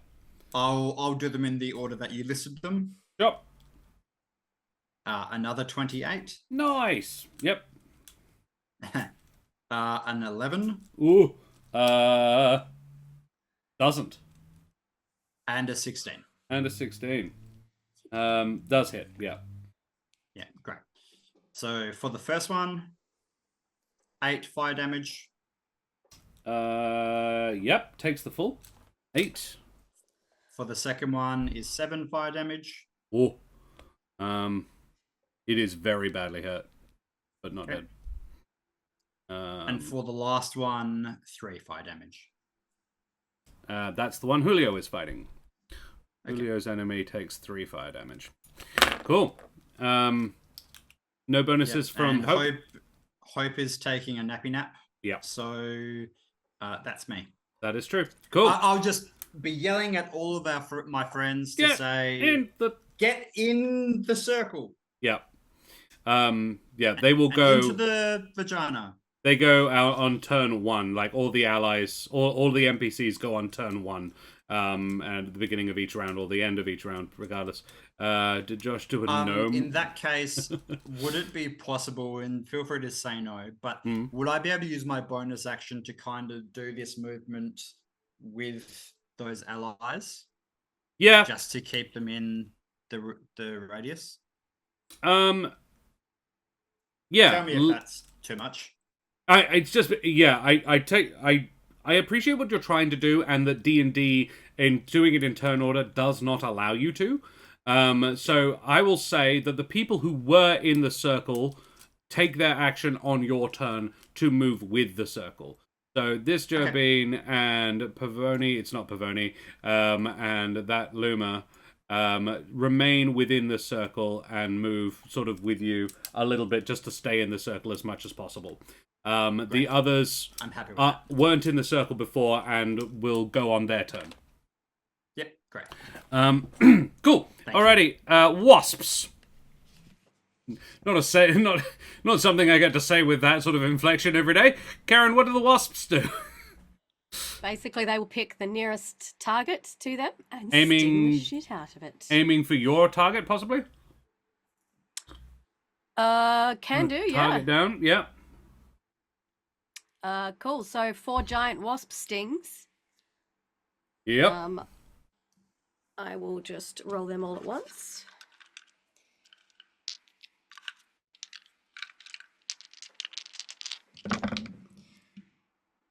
Okay, we got a 3 and a 5 plus a 4, so I don't think 9 and 7's going to hit. Nope. But then we got an 18 plus 4, which is a 22, and a 10 plus 4, which is a 14. 14 does hit. Yes. Aiming at a Okay, ghost. so 2 hits. Yep. They will take, D6 plus 2 damage. Give me a sec. So they're going to take 4 plus 2, so 6 points of damage, and they need to pass a DC 11 Constitution saving throw, Or become poisoned. or they will take an additional 3d6 of poison damage. Um, Half on a successful one. very unfortunately, ghosts are immune to poison damage. So they're not even Oh going to take shit! half. Yeah, that makes sense. I will allow you to do the damage as just piercing, but it won't get the bonus from being a poison thing. They are just straight up. All undead, unfortunately, are immune to poison damage. You need a functioning circulatory system. So it's 3d6 for the poison. How do you want to do it? As in their base damage. Their base damage is just 1d6 for piercing. Then and it's then 1d6 for poison. Balls. Oh. No, from so 1d6 piercing and 3d6 poison.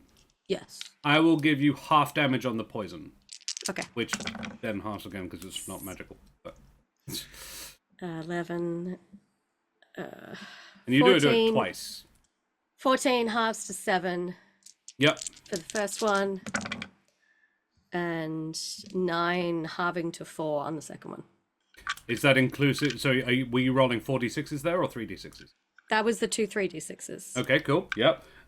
So 7 and 4. So 11 all up. Then the 2 piercing damage attacks. 2 piercing damages. A 2 and a 1. Oof, rough. Okay, so that makes But it plus 2 each. So plus 4, 5, So- 6, 7.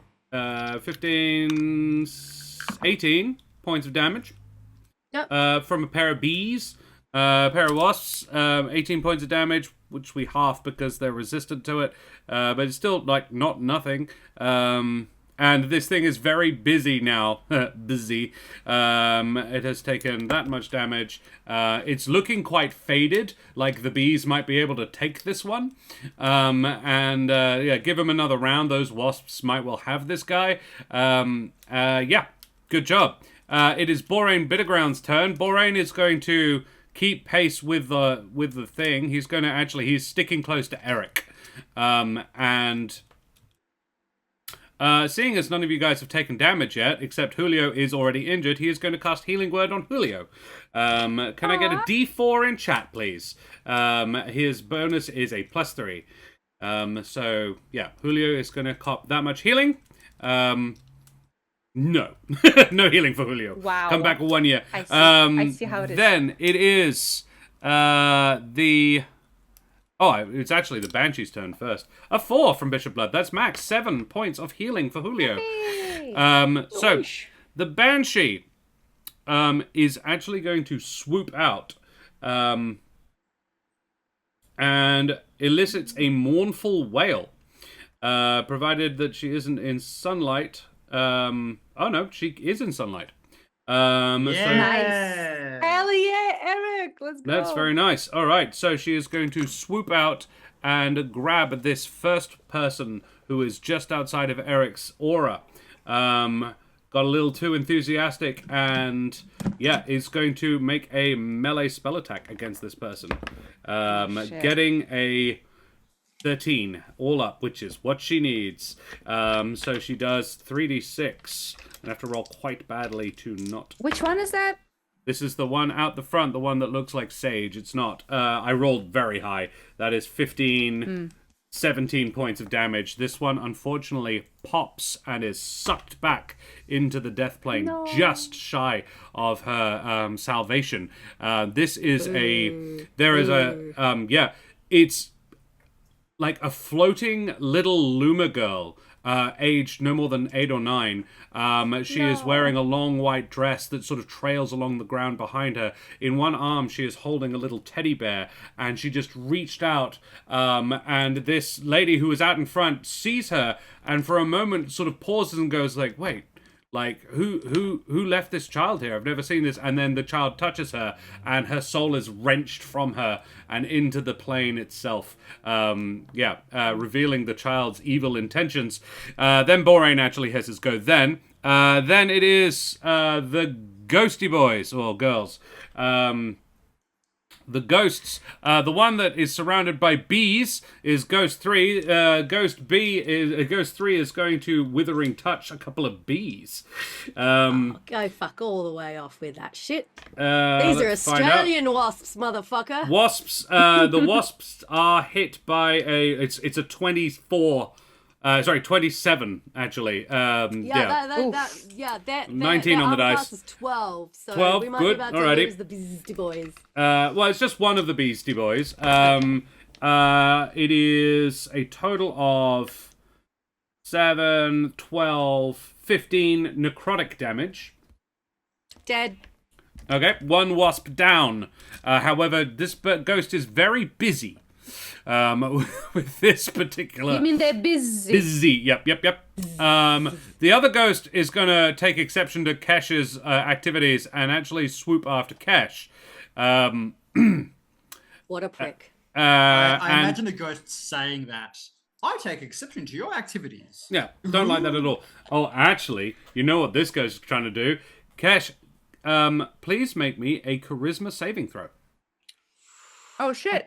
Uh-oh. I Kesh is don't so like charismatic. this. She's fine. I'm She'll be hella fine. charismatic. Yeah. 4. Oof, not that Ooh, charismatic. that's not clearly. very good. No. You do Can I have use my inspiration, please? Uh-huh. My voice actually cracked a little bit. It was quite dramatic. I use my inspiration, Oh, please. no. Watch me flub it again. 7. I mean, it's better. It's better. Better. I guess. 10 more inspirations and you'll get to 20. Probably. Oh no. As Castellan correctly points out, yes, Kesh gets possessed. Possessed. One Oh, humanoid no. that the ghost can see within 5 feet must succeed a DC 13 charisma saving throw or be possessed by the ghost. The ghost We're fucked, disappears and the target is incapacitated and Yeah. loses control of its body. The ghost now controls the body but doesn't deprive the target of awareness. The ghost can't be targeted by an attack, spell, or other effect except ones that turn undead. It retains its alignment, intelligence, wisdom, and charisma, and immunity to being charmed and frightened. It otherwise uses the possessed target stats, but doesn't gain access to the target's knowledge, class features, or proficiencies. I'm really sorry about the 3 giant wasps that are about to attack everyone. Cool. Thanks. The possession lasts until the body drops to 0 hit points. The ghost ends its turn. The ghost ends it as a bonus action, or the ghost is turned or forced to flee. When the possession ends, you're possessed. Woo. Well, I'll just chill here with my crochet then. Have fun. Oh no, everybody. don't worry. You're going to be rolling dice. On Kesh's turn. He steals my week. He steals my voice. He steals my independence. There. Unbelievable. Hey Julio, do the same thing. No, not me. Okay. You're really Is Julio charismatic. You should in be the fine. glowing daylight circle? yeah. He is Does not. that help? Oh yeah. Blue is You specifically not. no, in the daylight, yes, he is. Oh, But that doesn't matter. 18. 18 is a success. You are not possessed by the creature I'm a you are bored fighting. motherfucker. Yes. Okay. Great. Sweet. I will turn to it and go, how dare you? Stab. Yeah. You attack it on your turn. Then there are the shadows. However, first it is what's SP? What was I meaning by that? I think it is the shadows. Spirit. That's what it is. I can spell and drain. The shadow fighting Raleigh is going to cast strength drain on Raleigh. Oh shit. Let's see how it does. That's a nat 20. So it's not even a save. It's just No, it's not a spell. It's an attack. It's a physical attack. So Raleigh takes 7, 9 plus 12, 21 points of necrotic damage, and That's resist. a lot of her health. and her strength score is reduced by 1. So does she have resistance to necrotic? If she's in my she's not. circle. She's not. just outside of it. Julio put her there. So 31, yeah. Or 21. 21 Okay. and strength is reduced by 1. If the strength ever gets to 0, obviously she doesn't live. Okay, that's fine. For now, she's chilling. This reduction lasts until the target finishes a short rest. Damn, that natural 20, rough. Yeah. She's still alive, but like that took a lot of her health. Brutal crit, I'm afraid. Yeah. Brutal crit. So, it's 2d6 plus 2, and then I added 12. Yeah. I rolled actually not so great. I rolled average 7. Then that's one of them. One of the others is going to enter the Oh, wait. zone. Wait a second. Is this a melee attack? Yes. Technically, it's a melee weapon attack. Okay. She has a riposte. Yeah, riposte. I'm just trying to deal by 1 melee attack. That would hit them by 1d8 and deal that much piercing damage to the attacker. So she will roll 1d8 and retaliate. Yep, very well. Roll max. Okay. Hiya! It's not max, but it's a 7, so that's 7. good. So It takes half. It is still up, takes but it half. is very badly hurt. that's very good, though. She stabs it. That is all the enemies. Yep. That last one is going to attack that one Luma. However, they are within the zone. 17 on the dice, absolutely hits. For the strength drain, which does 9 points of damage to her. However, Do shadows have disadvantage in bright light? That is very true. Good point. Thank you. Thanks, Brandon. And probably for Riley as well. Yes, also true. Let's thank you. In Brendan. which case, still was a hit, but it wasn't a crit. Very good point. So that 12 comes off, which means it was actually only 9 points of damage on Raleigh. A very valid point, thank you very much. And actually, amusingly, the shadow also actually straight up missed the attack on the lady in the circle because So disadvantage. the damage on Riley. Do I need to add something to her now, or what's up? Oh no! It just she only took 12, not 21. So at Oh, 9. Oh, sorry. Okay. She only took 9 damage, not 21. That 12 was from the crit. I didn't crit. I did still hit, but I did crit. I didn't crit anymore. Oh, okay. So 34 minus 9 Yes. plus 7 because you riposte. Okay, she's chilling. Oh my god, awesome. Yeah. She only took 2 damage by the sound of it. Yeah. Actually, the thing got more damage back than she received. That's It great. took 3. Nice. Yeah. Cool. Very Eric nice. prepared for going to the death plane. Yeah, by the looks of it. Hell yeah. Hell Cool. yeah. Then it's Bron's turn. Okay. Bron, I am I saying can't- that that Stephen is right above you. Great. flying. Cool. So as a bonus action, I will tell Steven to attack. Is there a reasonably damaged enemy? The one that the bees are going for is quite damaged. The Yeah, one let's that go In for that. cash. the one that's in cash is totally fine. That's the problem. We don't know Kesh is possessed yet, though. No. It wasn't obvious, was it? It probably was not. No. Okay, then let's not go after that. I like the one that the bees are going after. I'll send my bonus action is to tell Stephen to go shoot that one, but that'll happen after my turn. Yep. So I think then I will magic missile 4 other damaged spirits. So the one Raleigh is fighting is very badly damaged. The one Julio is fighting is not injured at all, but is about to get stabbed. The other one that is posing a threat right now is the one that is trying to snatch at somebody in the aura of life that Eric is projecting. I would recommend one on the one Raleigh is fighting, and then the other 2, or however many you want, on the thing that's trying to get through to the people you're protecting. Yeah, let's get 3 on. I'm casting at 2nd level, so Okay. there'll be 4. So yes, let's go 3 to the one in the circle and Yep. 1 on Raleigh's. And I don't need to roll to hit. So Magic missile's great. yeah. Oh wow, a 3 and 3 1s. Hilarious.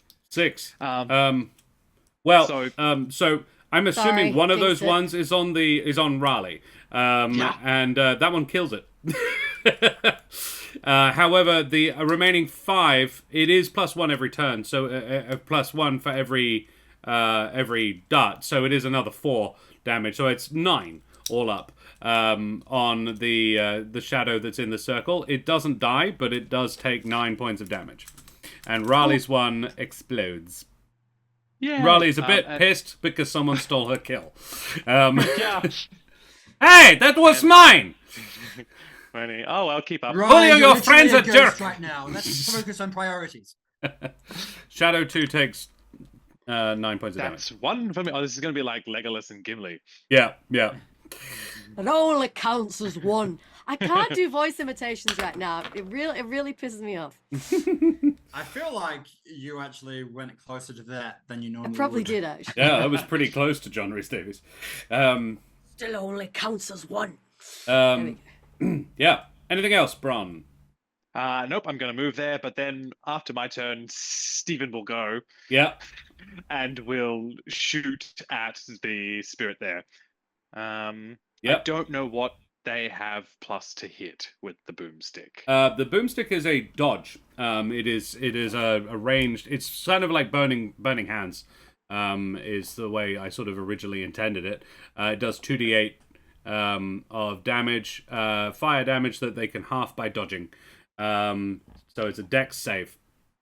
Okay, cool. Right, if this is the first time ever that we're using the boomstick, I feel like we need a bit of ceremony around it. Technically, not. it already Can got we- fired. It's been used before in this session. When? Oh, sorry, I'm just not paying attention.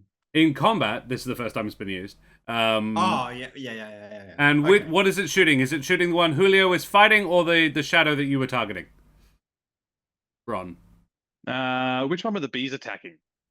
Oh, that's a different one, but yes, you can do that as well. That Yeah, one would that's probably be great. a good idea. Yeah, I'm gonna Yep. shoot the bees one. Very well. It rolled a. This is a ghost. I got an 11 to dodge, which is not enough because Stephen has a DC 14.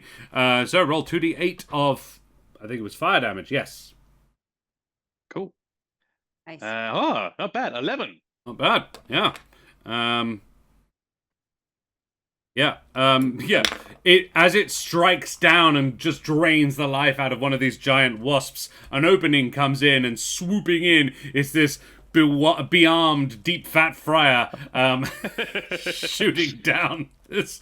And it just a blast of fire blast of sort of burning grease erupts from the end of this shotgun.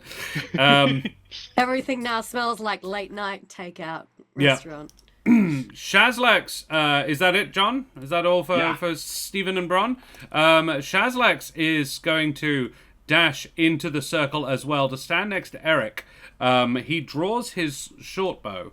And can I get somebody in chat to roll an attack against the shadow that Bron was targeting as well? A d20 in chat, please. For Shazlex. That's a 10.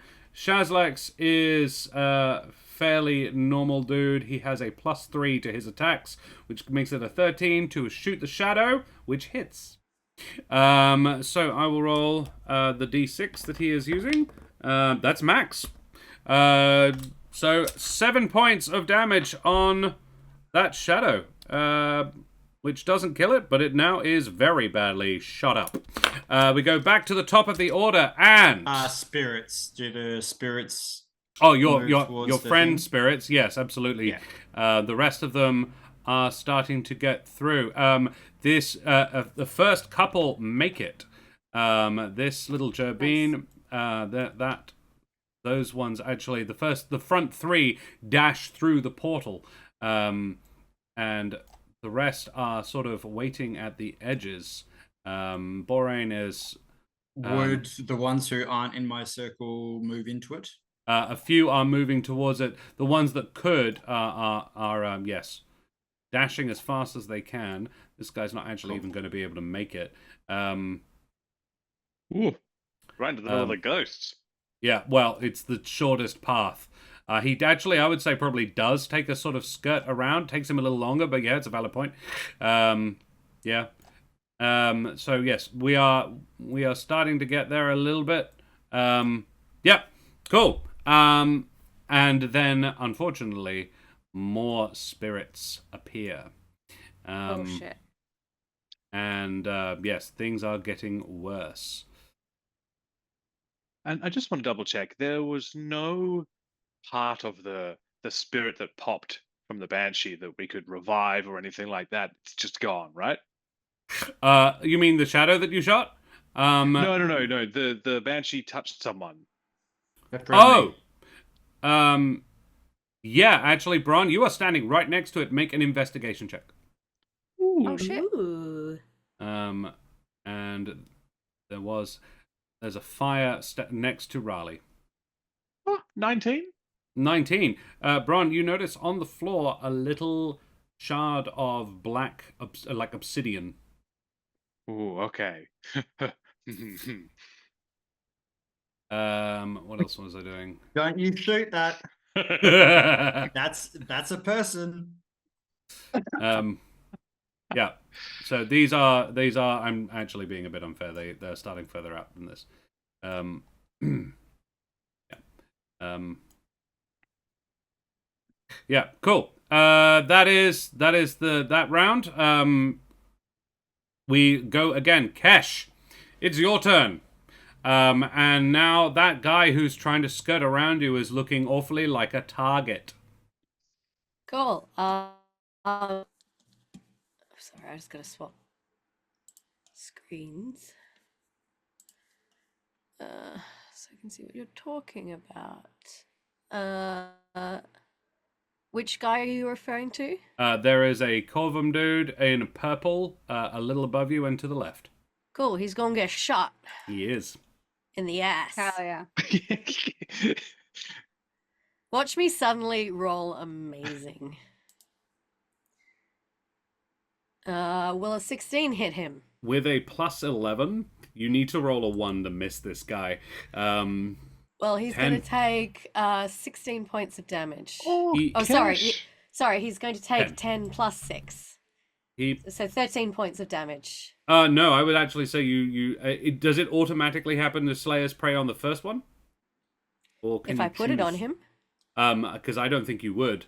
I think you're aware that it doesn't need the Slayer's Prey. And then you look into the circle that Eric is protecting people in, and you line up on Eric. I was And worried Slayer's this would Prey on happen. Eric. I'm sorry, Eric. I'll try to miss. Oof. 17. 17, Eric. That is my AC. Oh. I'm so Don't sorry. you have that spiny shield thing? I'm so sorry. It's only for 14 damage plus Slayer's Prey is 19 damage. 19 I'm damage. very sorry. DM's discretion whether it's fire or necrotic. I It's feel like it would be necrotic. probably given necrotic. that I'm possessed. And yeah, he's not fussed about fire. Or less fussed about fire, I think. So what is half of 19? 9. Okay, cool. I will take that 9 damage. As you cast Absorb Elements, or are you resistant to necrotic? Oh, you are, of course. I'm in my circle. So everything in my circle true. is resistant to necrotic. I'm pretty sure you're resistant to fire anyway as well. No, I'm not. Ah, Shockingly. Unless you want to do a little bit of a... But not right now, no. Oh, okay, interesting. Eric, I'm Eric. Cash, what the hell? Yeah. I'm happy with the way it is. Die, living scum. Yeah. Nice. Yeah. I've identified a problem. Did Kesh say a swear? She Cash does swears that. all the time. Yeah. She that's doesn't true. say living scum though. So that's a new one. It's that the is true. first time in a while that she's attacked me. Julio, it's your turn. Oh shit. Okay, so the one in front of Raleigh He's dead. dead. Yeah. Sweet. So, this person is a baddie, right? Which one? Yeah. Like, next to Yeah. Raleigh. Yeah. And Something inside the similar. circle, no baddies. No. No, there is one. This one up here. Which one? Aha. And this one in the What? purple, is that a baddie or a goodie? That one is a baddie. That's a banshee. That was a baddie. And this is a portal, so I need to Clear the way? clear it out. Yeah. Yeah. Okay. I'll do that then. I'll do the Ronnie's baddie like, "Fuck in it, the yeah!" throbbing entrance, and hopefully that's gonna help us. Okay, so 3 attacks. Hiya. Yep. Oh, first one is good. It's 16 plus 6, which is like 22. Mm-hmm. Second is like 20 fucking 4. Jesus. Yep. Okay, and a 20. Not natural. All 3 hit. Yes. Nice. Okay. So that's going to be the first is a dagger, so it's a D4. So that's a 2 plus 4, 6 piercing damage. Mm-hmm. And then I'm going to roll both rapiers together. Okay, so that's 9 plus 4, that's 13 plus 4, that's 17 piercing. 17, and what was the first one? 6? 6. 6. Yes. So 17 and 6, 23. Yeah, All piercing. on the banshee. So you have it. Yep. This makes it 11. That it has Is taken. it still up? Oh, yes, absolutely still up. Yeah. Dang it. Um. Dang it. Yeah. This one was not hurt. It is now, but it wasn't before. Okay. Riley will stand in its way. If Riley is in this space, is she like bamfable already, or what's up? No, she would have to move 2 steps, two squares to the right, to the left. Yeah. She Over here. can. Okay. She could walk through right there from there. Yeah. It would be disengaging. Nah, but, yeah. she's gonna stay. She's gonna stay for now. Yep. I'm gonna attack the one in front of me. Mm-hmm. Oh yeah. Okay, first one is 15 plus. Where's my sheet? Plus 8, so that's 23. Yeah. 23. Yeah. Yes. Against the So ghost, I'm gonna do yes. that. This is Slud Slayer. Mhm. So that's a 7 plus sneak attack, Mm-hmm. which is 7 plus 6, that's 13. Plus 3, that's Not in front of Julio. 16. Wow. 16 Behind? plus 2. Oh, you have to 19. do it behind him. He loves the tails. What are you What? doing? What are you What are talking you about? doing to me? What? I'm doing math over here. Give me- Donna give and I me- are just give me all the having our own little numbers. game. Give me I the total. I think it was fuck. What was my first piercing? I think it was 7. Yeah. So 7 plus 17, 24. 24. Yep. Magical. From the first attack. Yeah. Very nice. Is it It's still up. Bitch. Okay, I'm gonna use my bonus action to shank it with a Susan's variable dagger. Very nice. It's a juicy little bitch, huh? Presumably radiant damage on this one. Yes, Yeah. absolutely. 17. Hits. Just beautiful. Okay. Oh, that's a 3 plus 4. That's a 7. 7 more rated damage. damage. It is bloodied, but it's still up. my This is a grim looking. You would guess a war veteran. Somebody who Yeah. definitely fought before. They are missing their left wing. It is a sort of a hawk-looking raptor man with his whole left wing torn off, and you have just been slashing away at him. He is leaking bits of ectoplasm from his torso, but he appears sort of grimly to just be taking it.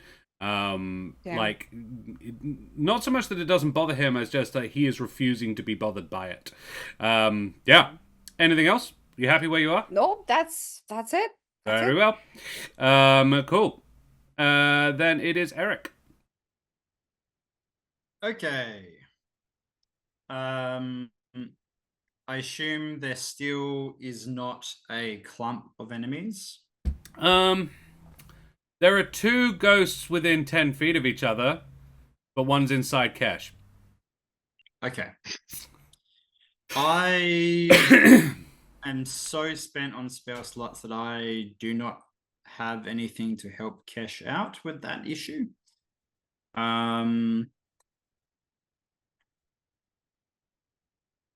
Fuck it.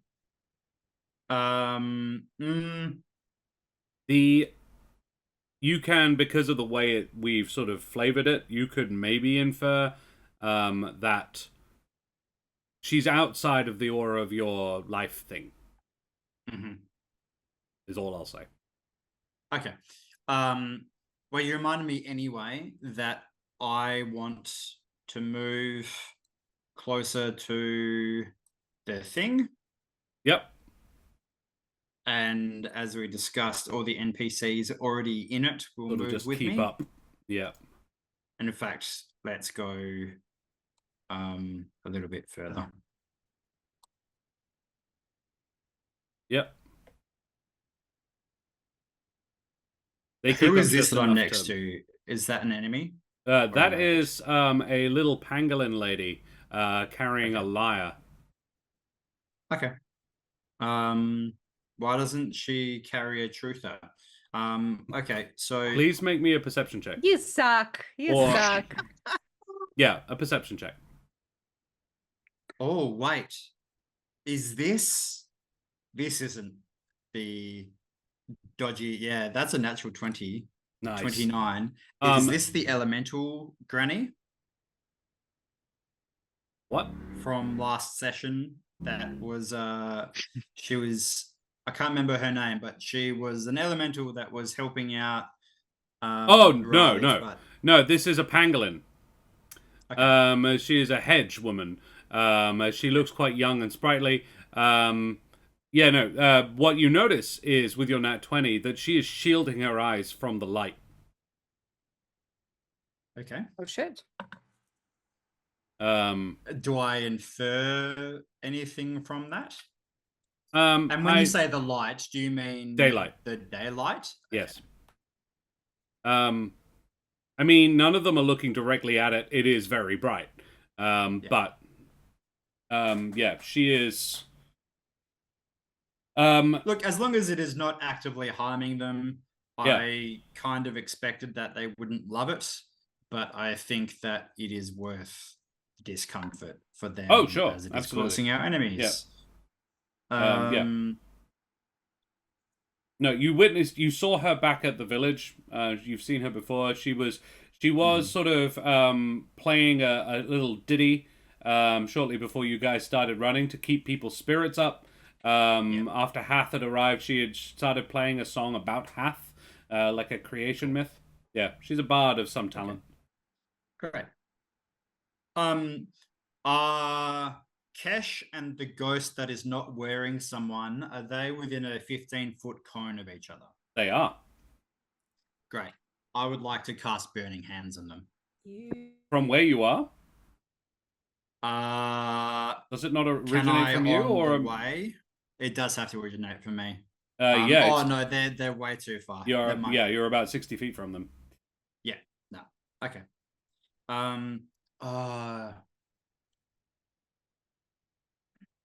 Do I feel like I know what is going on with Kesh, seeing as she's May- attacked me? I'll allow with that perception check that Yeah. you know you had a pretty good sort of spatial awareness around yourself.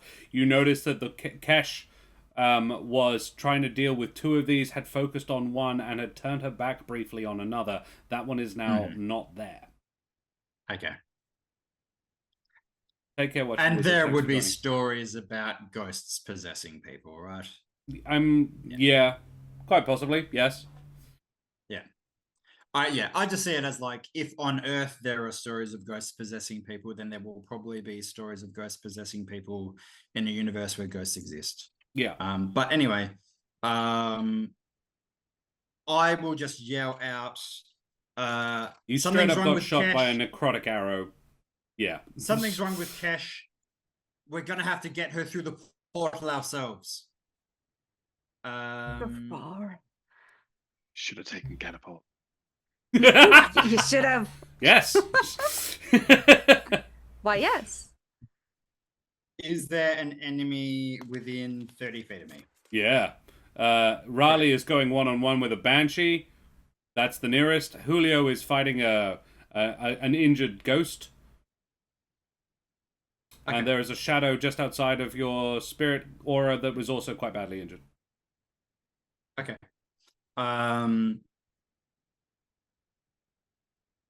Let's say the one that Riley is engaged with. Yep. I'm going to cast Produce Flame. Cool. Nice.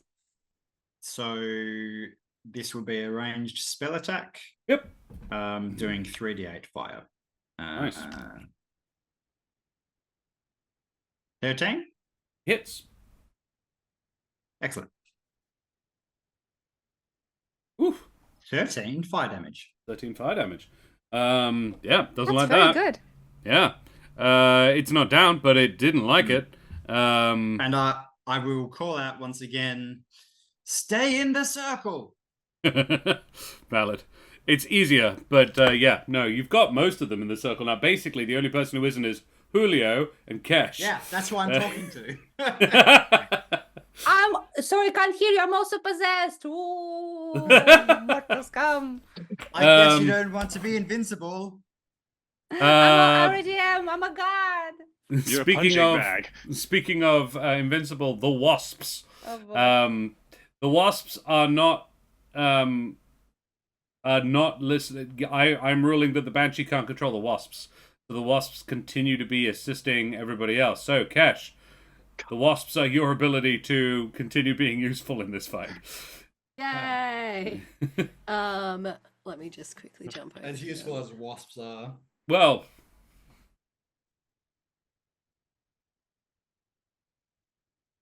Oh shit! Sorry, I moved the circle. I didn't mean to. no. Cool.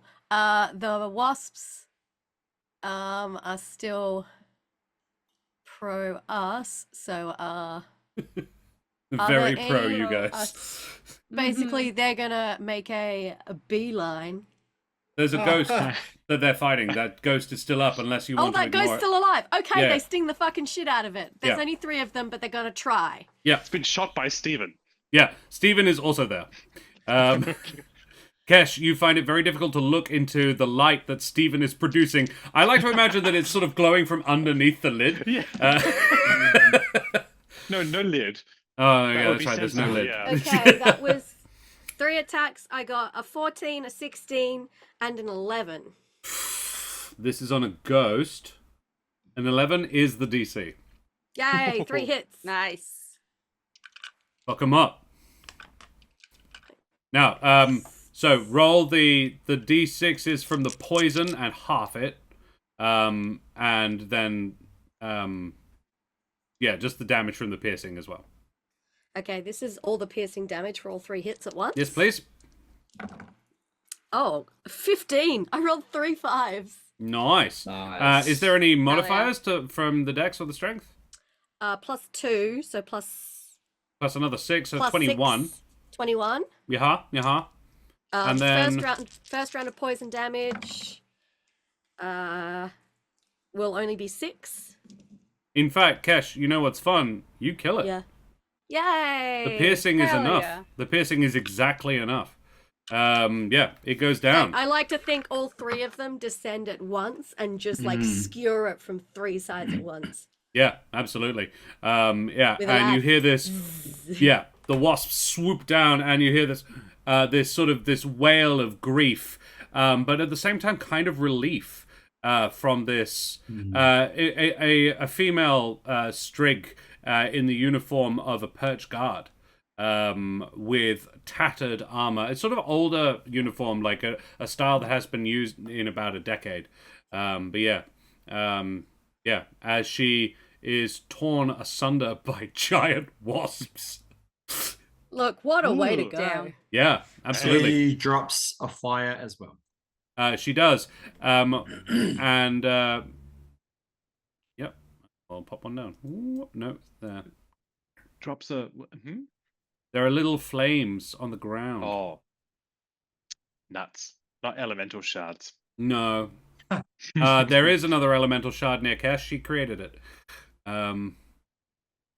But you're a long way, Bron. It'd be worth it, though. I don't know if it would. You know who is near there, though? Kesh? Stephen. Well, and Kesh. Oh, nice. Yeah. And Stephen can fly still, unless you've stopped concentrating on that. It is the Banshee's turn. The Banshee takes exception to Raleigh's attempts to murder it. What a shock. And is going to try and is going to do another melee spell attack. Corrupting boy. Touch. Nat 20! Not again. Yeah, Hey, and this time Hey, At now. disadvantage? no, at this time it is not disadvantaged because it's a banshee, not a shadow. Only the shadows are affected by the daylight. The banshee is not. Balls. Yeah, it can't do its wail because of the daylight, Good. which would be really bad. Con save, or you just take 3d6 psychic, and that would just like take out everybody within 30 feet of it. Nat 20, 3d6 necrotic damage. Boy. Ooh! Oh, that's 2 6s and a 5 on the dice. Plus 2 is what's 19 points of damage. Oof. Damn. Plus, Okay. plus the 3d6 automatic max, so another 18. No. No, so no. 18. yeah, that's what? Okay. 37 points of Okay. necrotic. Minus 18. Okay. Her riposte is the only thing that can save her now. Yeah. If I roll a 6 or higher, she's up. Yeah. Fuck How me. does what? Riposte She has a riposte, reduces damage. which allows you to Oh, it to reduces reduce the damage. damage. Oh. Yes, and brings it back. Yeah. But she has to roll 6 on 6 the or 8. higher. Fuck me, Jesus! Come on, Wait, what kind Riley. of roll is this? It's a It's a- D8. It's a D8. It's a damage roll. Ah, so I can't. It's- Damn it. I roll a D8. Yeah. I mean, if chat gives me a G4, maybe that can help me. I don't fucking know. No, Hey, it's not chat, on check damage on Riley to rolls. survive. Not Hey, on damage I'm so rolls. fucking nervous. You can do it. 8! That's an 8. Oh, fuck me. Okay. Oh. Yeah, it's a- Okay, Big Raleigh eight. is on 3 hit points. She's on 3 hit points. Jesus Christ. This was banshee takes 4 points 32. of damage. She was at 32. Now she's at 3 after 1 attack. Yeah. Fucking crazy. Yeah, she's not looking great. That was the Dead, No. I suppose. Josh, Yeah, look. tell me this. If she Uh-huh. went down, would she dissipate or would we be able no, to because she's heal in her? the circle. Okay. So she would be She goes down and then Fine. wakes back up on 1 hit point on her turn. In Oh. Eric's God, bullshit I- circle. I Yeah. almost had a heart attack because I thought that was her last chance. Jesus Christ. Yeah, no.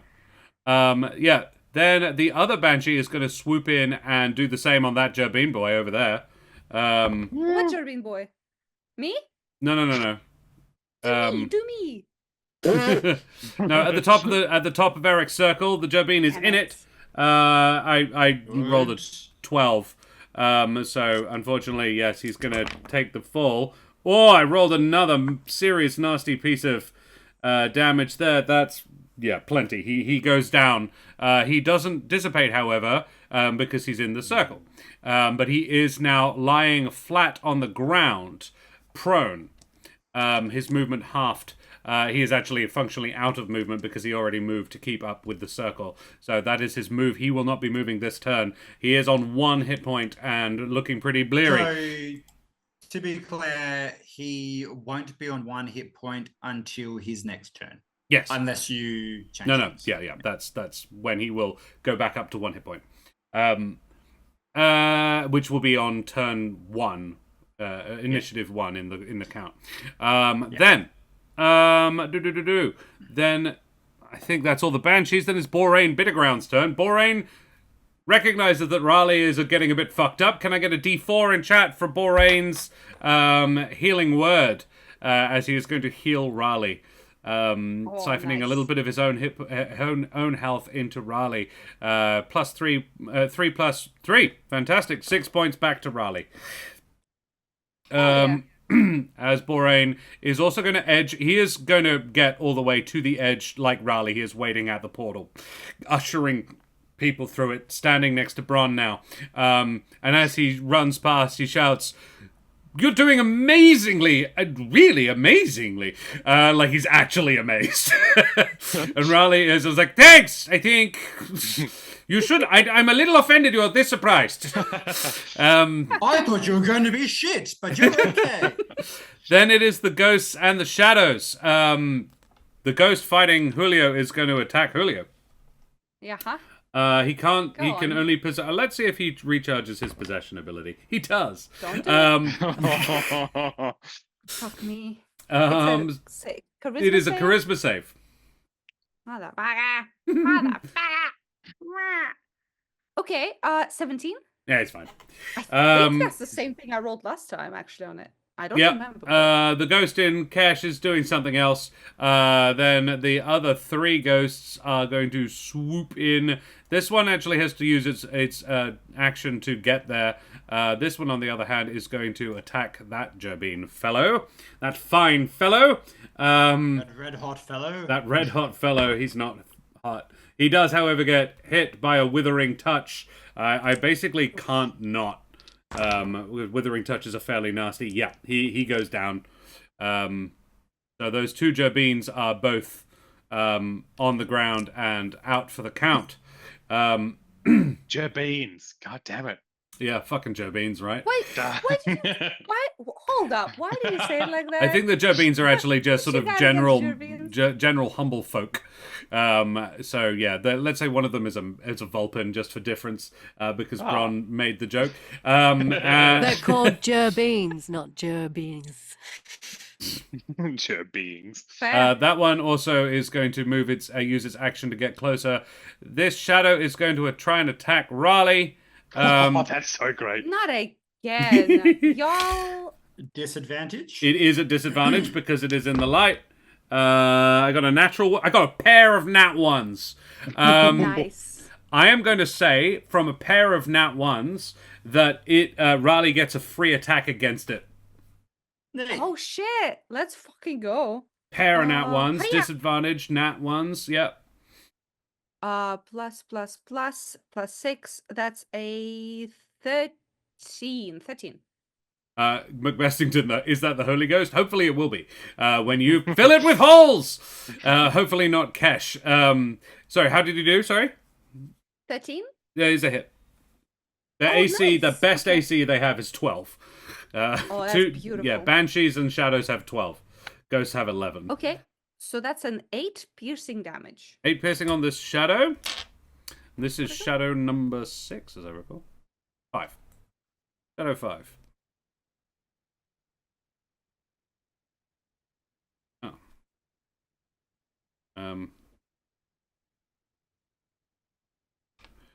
So that was 8.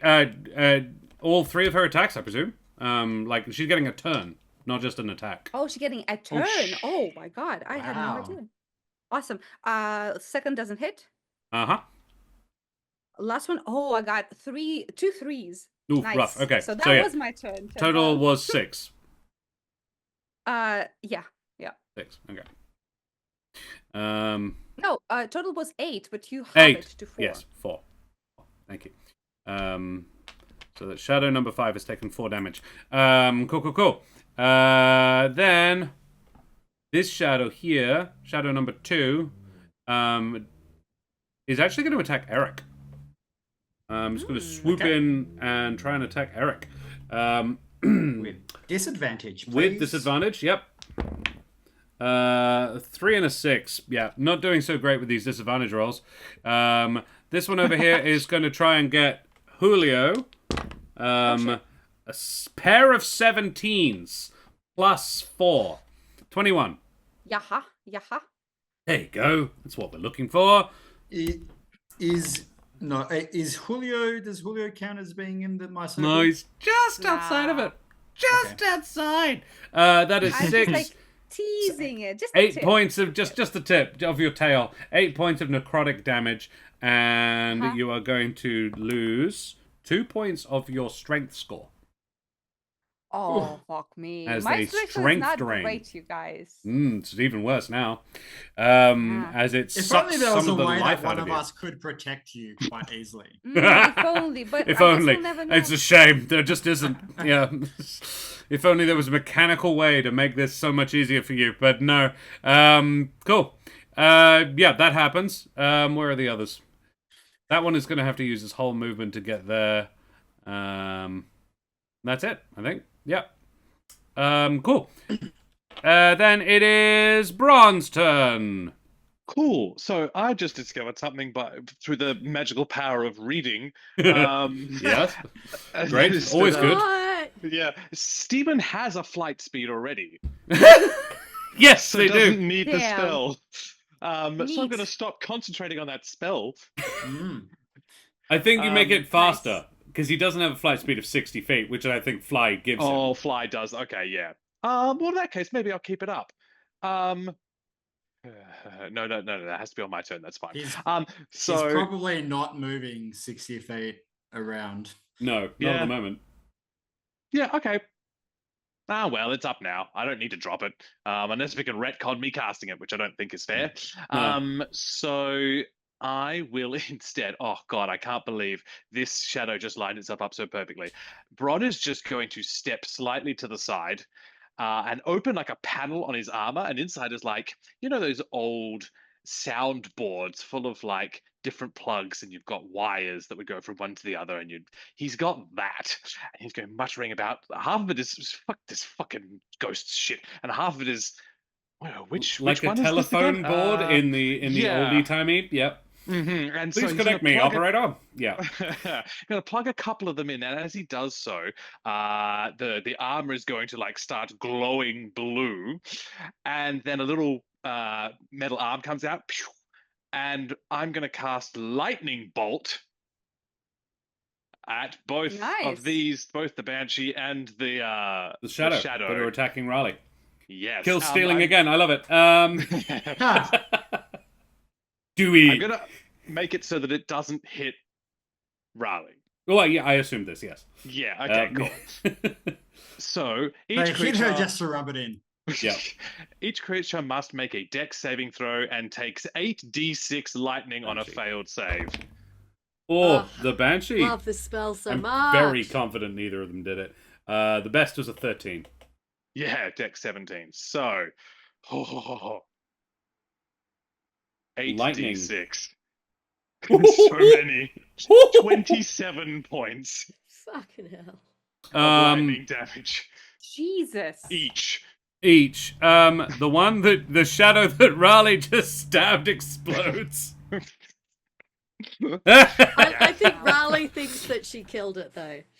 Oh yeah, no, this happens simultaneously. Raleigh stabs it, and Bronn electrocutes it at the same time, and just sort of bursts. It doesn't express Nice. any emotion. It is literally just a silhouette of a being. The Banshee, on the other hand, it damage resistance lightning.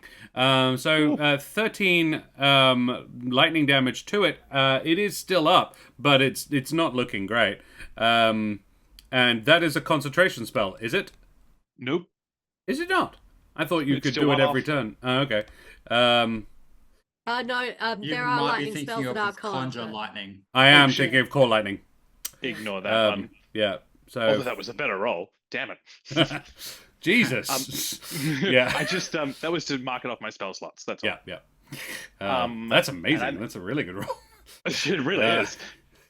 But before that, I did just want to pick up the soul rock from the ground. Yep. Okay. Just You holding pick up it a for single now. soul rock. Yep. Of the popped good Yes. person. Yep. Uh, The spirits are not leaving them. The people are. yeah, great, cool. Yeah. So I'm holding it. I've cast lightning bolt and bonus action tell Stephen to keep firing. Yeah. Keep Cool, and then- shooting. Yeah. Yes, and then it's Stephen's turn, so he'll keep Stephen, shooting. you receive a query from Stephen as he points the gun at Cash. Oh shit. I don't think Bronze This- saw Kesh attack, But Eric. Stephen did. Oh. And Eric did call out, "Hey, something's wrong with Kesh. We're gonna Mm. have to take her against her will." A You hear an shotgun to the back of interrogative. the head is a bit intense.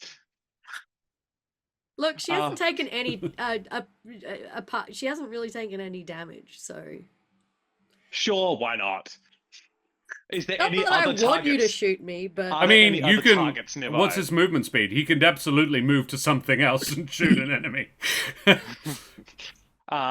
Like there are shadows and ghosts gathered around the back end of the, like all around the back side of the circle. Yeah, There are the- shadows and ghosts.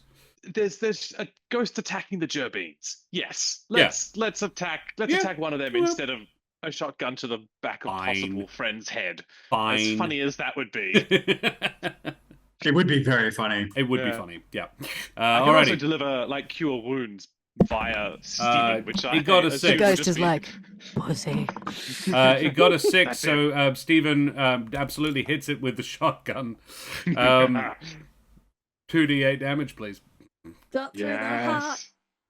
Bronze two. Bronze Six to blame. Yep, Hey, 6 hey, points. The ghost is to blame. So that shadow died. The ghost, ghost number 5 takes 3 points of fire damage. It's like Mumbo number 5. All the people run. A couple of them are obliged to use their action to disengage. But those The that two are not that fell down would get back up at the start of their turn. they and can't they do anything else really. They can disengage, but they cannot then move. So they've moved. They use their whole action to do that. This one is actually, that one is going to make it away. We got 4 and 5 make it through. Penelope gets Nice. through. These two are getting pretty close. In fact, no, actually, those two would make it as well. 7 through. This is representative numbers. There are more than this. But yeah, it's coming up on most of the peeps have gotten through. Shazlax actually is now in threat with the shadow that is attacking Eric, which was already quite badly hurt, as I recall.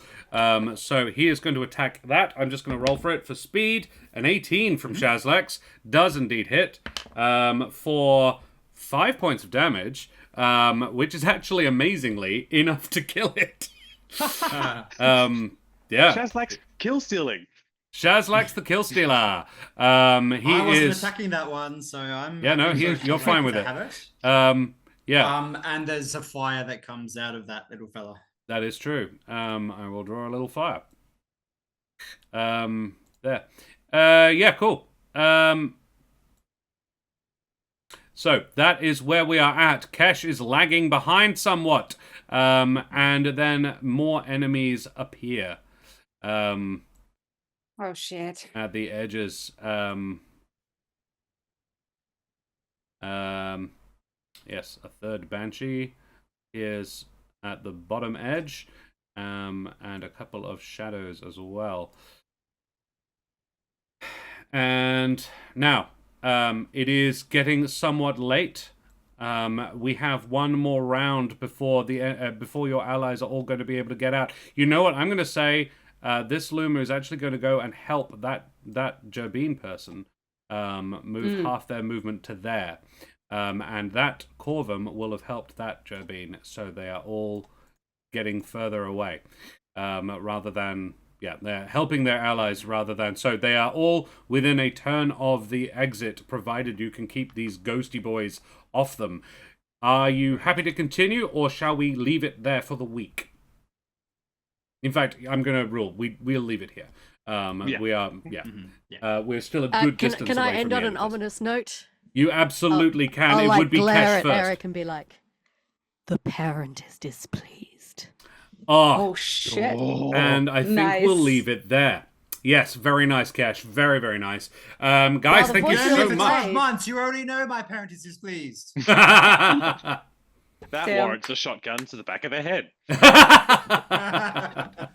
So rude. How So woo. We'll get you there. Yeah. I'm And really fucked if I'm completely healed by next week and then I have to imitate this voice. yeah, Bron, just so that you can recall, your Stephen is up there next to the ghost number 5. Okay, guys, I think it's time that we consider something else. We'll have a little bit of randomly spaced out music and we'll talk about our favorite moments. See if we can do this a little bit rapidly. I'm also going to put the map away so we can have our beautiful character art by the wonderful Daria Zhdanova back up. It's me. It's you. It's It's not you. you, actually. It's me. That's Eric. But you did the art. Good job. Wow. So it looks That's nothing pretty like fucked you. up, bro. That Oop, there we go. There's a Julio. That's a you. Yeah, we need a D5 in chat, please. Yes, Queen. Make that voice, you bitch. I cannot Wow. express how awful I have felt the last week. Aww. Like because the drug my doctor gave me is called prednisolone. which is nicknamed by a fabulous person on the internet, the Devil's Tic Tacs, because it's a common drug given to asthmatics when their lungs are particularly fucked up. But it makes you feel so wild. It's awful. You have trouble sleeping. You're really hungry. Like your mood is really unstable. You're shaky, Oh, but you feel that's why you've hella been the way you are. energized. She's not really mad at me, guys. No, I'm just the drugs. roided out. Unfortunately, it doesn't give you massive muscles. That would be great. Yeah. It doesn't do any of the cool steroid shit. It just does all the negative steroid shit. It gives So- your lungs massive muscles. Yeah. Yeah, my lungs are like pumped up right now. Well, But I was so miserable when the doctor was like, "We're going to give you some steroids," because like I have in the past not taken them when prescribed because I hate them that much. But when she gave them to me the other day, I was like, "Where's Josh's fucking diet soda? This is going in my mouth." yeah. So, speaking of Karen and how she feels awful, let's flatter her because we rolled a 4 in dice. Oh, nice. Oh, that ending. Oh, Yeah. chef's kiss. Mm. Chef's Straight kiss. up. Thank you. Excellent line.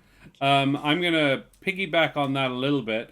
How you went like, okay, fine, I'm killing allies now. Let's do it. You're like, okay. Yeah, I really enjoyed how you lent into that very automatically. I didn't have to tell you how to be. I didn't have to take over Kesh at all. You're like, I can do this. Let's do it. Let's shoot Eric. Possessed weird. Let's fucking go. Valid. I'm gonna also slightly piggyback that, but bookend it with "Die, living scum." Yeah. Best way to introduce the fact that you're possessed. Oh. Absolutely love it.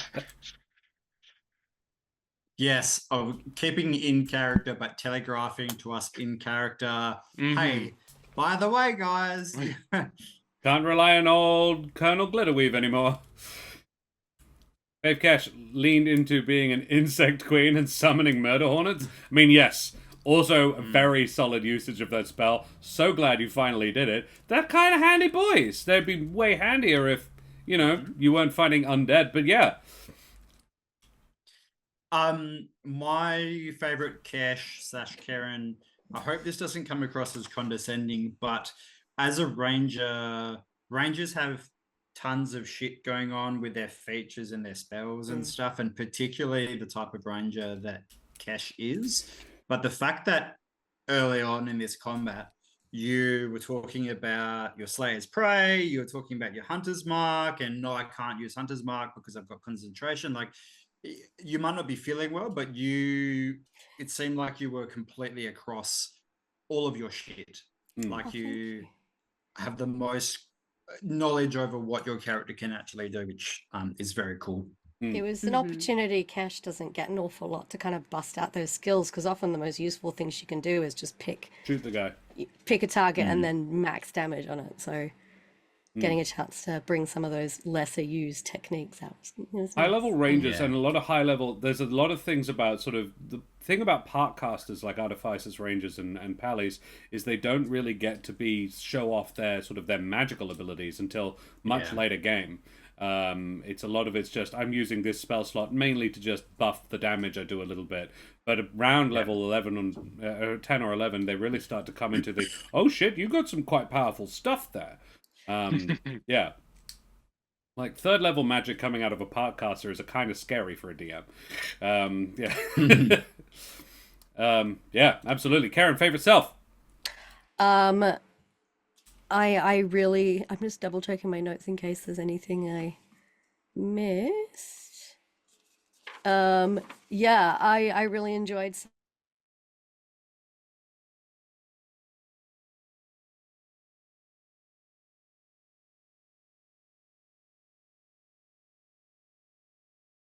There you go. Are we Am back? Am I back? Am I back? We got to I Yes. really enjoyed. Yeah. Excellent. What a delightful bit of suspense the internet connection telegraphed there. I really enjoyed just summoning my murder hornets to the party. Hell yeah. Just particularly because she sleeps covered in bugs. So and I was just looking through the list of all the creatures I could summon. It was like giant wasp. And I was like, done. And you call them Beastie Boys, which is very Yeah, good. yeah. Someone in chat did that one. I can't take credit. I Castellan. did. Aw. I did nickname them the Murder Hornets. Yeah. After I changed sides, but then they didn't. So they're still my Murder Hornets. Yeah.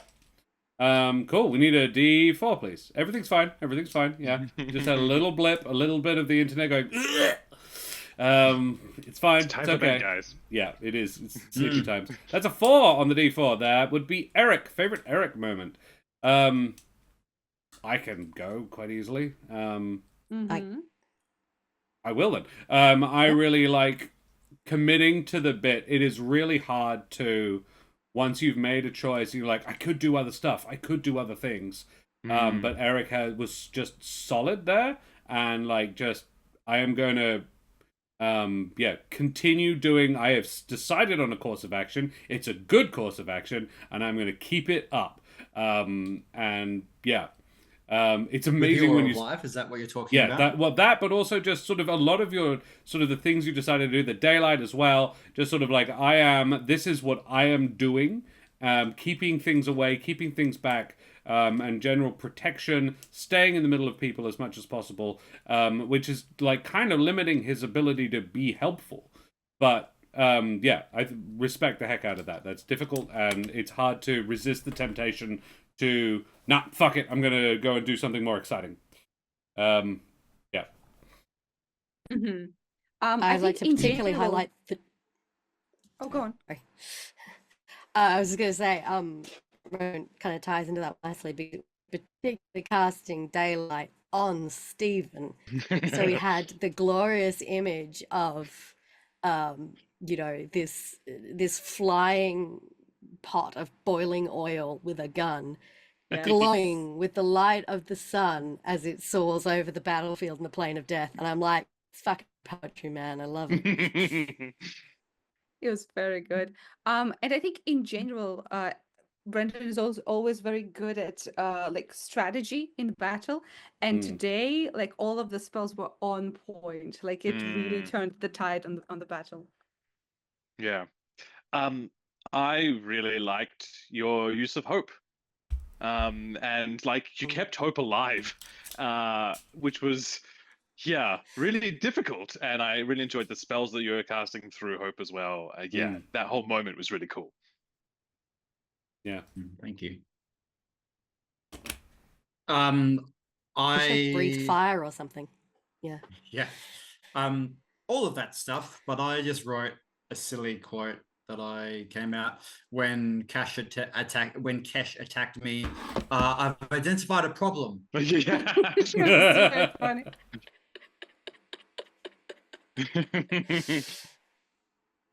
Look, Excellent. shooting Eric was kind of fun, not gonna lie.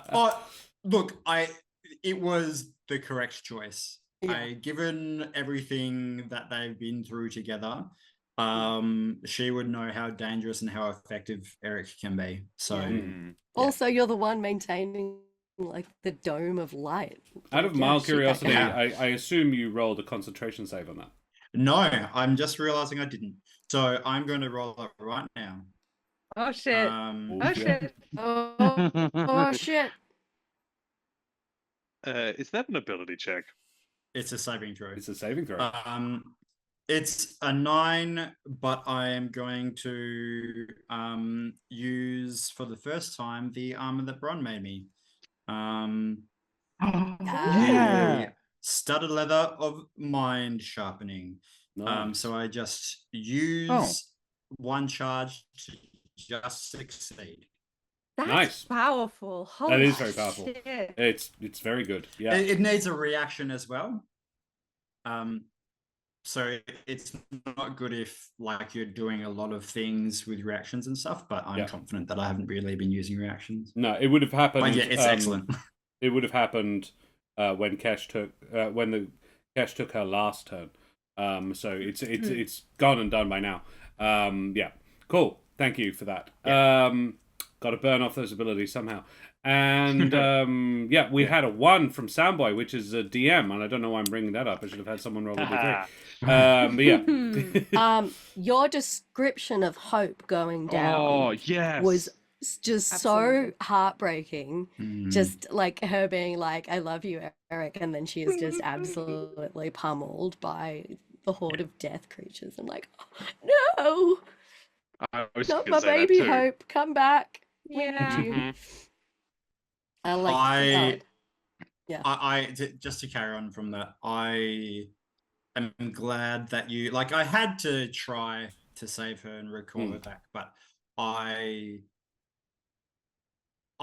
wanted her to die or something because I think that will be an interesting thing. That's an interesting story to kind of pursue. Yeah. And it will be like one of the only things that Eric really passionately, like, it's his rally basically of like, fuck you guys, I need to go to the fire plane and get her back or recharge her or whatever. So I'm looking forward to what happens from that. Yeah. I'm gonna say the story of that little girl Oh, who was also a banshee. Yeah, what's this I was? like, She's right there. You just electrocuted her. but yeah, for the same reason, like just the ability to take, something that we've only just met and make it really impactful to us. I was horrified. Yeah, a couple of times, but especially that time tonight. Yeah. It was, your storytelling is really great. Thank you. Yeah. There was a piece of advice I saw on Instagram, a DM Instagram, and I was like, I really like that as a thing that it's not always possible to do, but it is a really nice technique, and I put it out there to share. To assist in combat, particularly when somebody describes somebody does something, you then describe how that effect works for the next person. So it sort of feeds naturally into their actions and sort of gives a tangible, that happened because of what you did, and that's really cool. And now how does that affect the next person? And I was like, I do try to do that anyway, but I'd never actually sort of mechanically decided that's a thing to deliberately do. There's a sort of there's an element of instinctiveness to it, but yeah, I was just like, that is actually not a bad thing to keep in your head as something to try to actually keep doing. So I was actively trying to like deliberately describe actions and how they affect the battlefield in an ongoing way.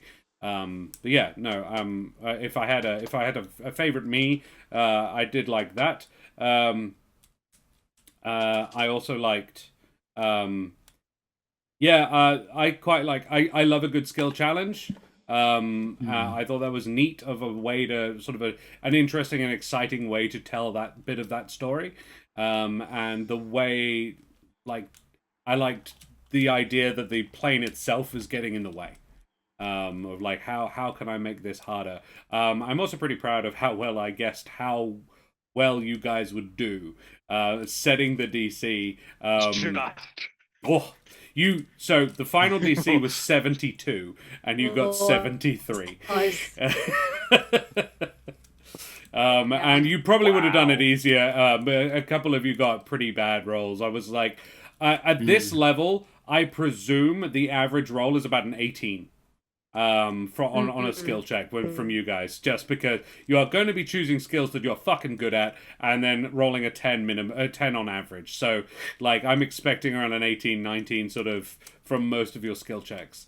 And you were, every now and again, there was cupping in a 22, 24.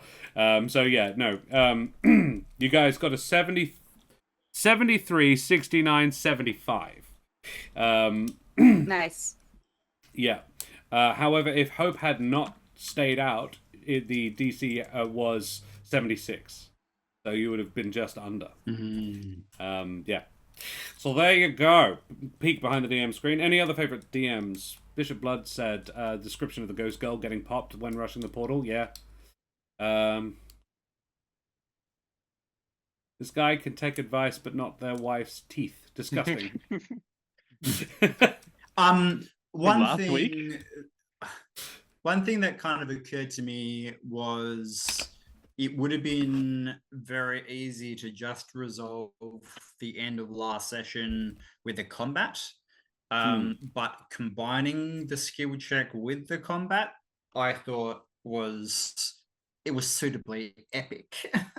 Yeah. But it worked quite well, I think. Thank you. Yeah. Cool. Yeah, awesome. Thank you very much. Alrighty, we need a D2 in chat. Choose between Julio and Bron. Or Daria and... I'm howling. D2, that is a Bron. That's a John. Favorite John moments. The absolute crime of using the shotgun on this random ass fight. It was very funny. And I also hate you. So It's not a random ass fight. This is one Julio actively pushed to happen. Like the rest of them were like, no, we should just leave. We should just leave, and the gun would never have been fired. If Julio hadn't pushed for this, and everybody else was saying that we should just go, so it's my fault. yeah, I think it is. Yeah. I think it might be. I- You were the one who gave Bron the boomstick. You okayed giving it Yeah, to Steven. to upgrade, not to use it. I did upgrade it. I can't believe the He did upgrade betrayal. it. He gave it arms, legs, a will of its own, and and he is oil. about to I just- put I your love- girlfriend in it. I loved how contentious that was.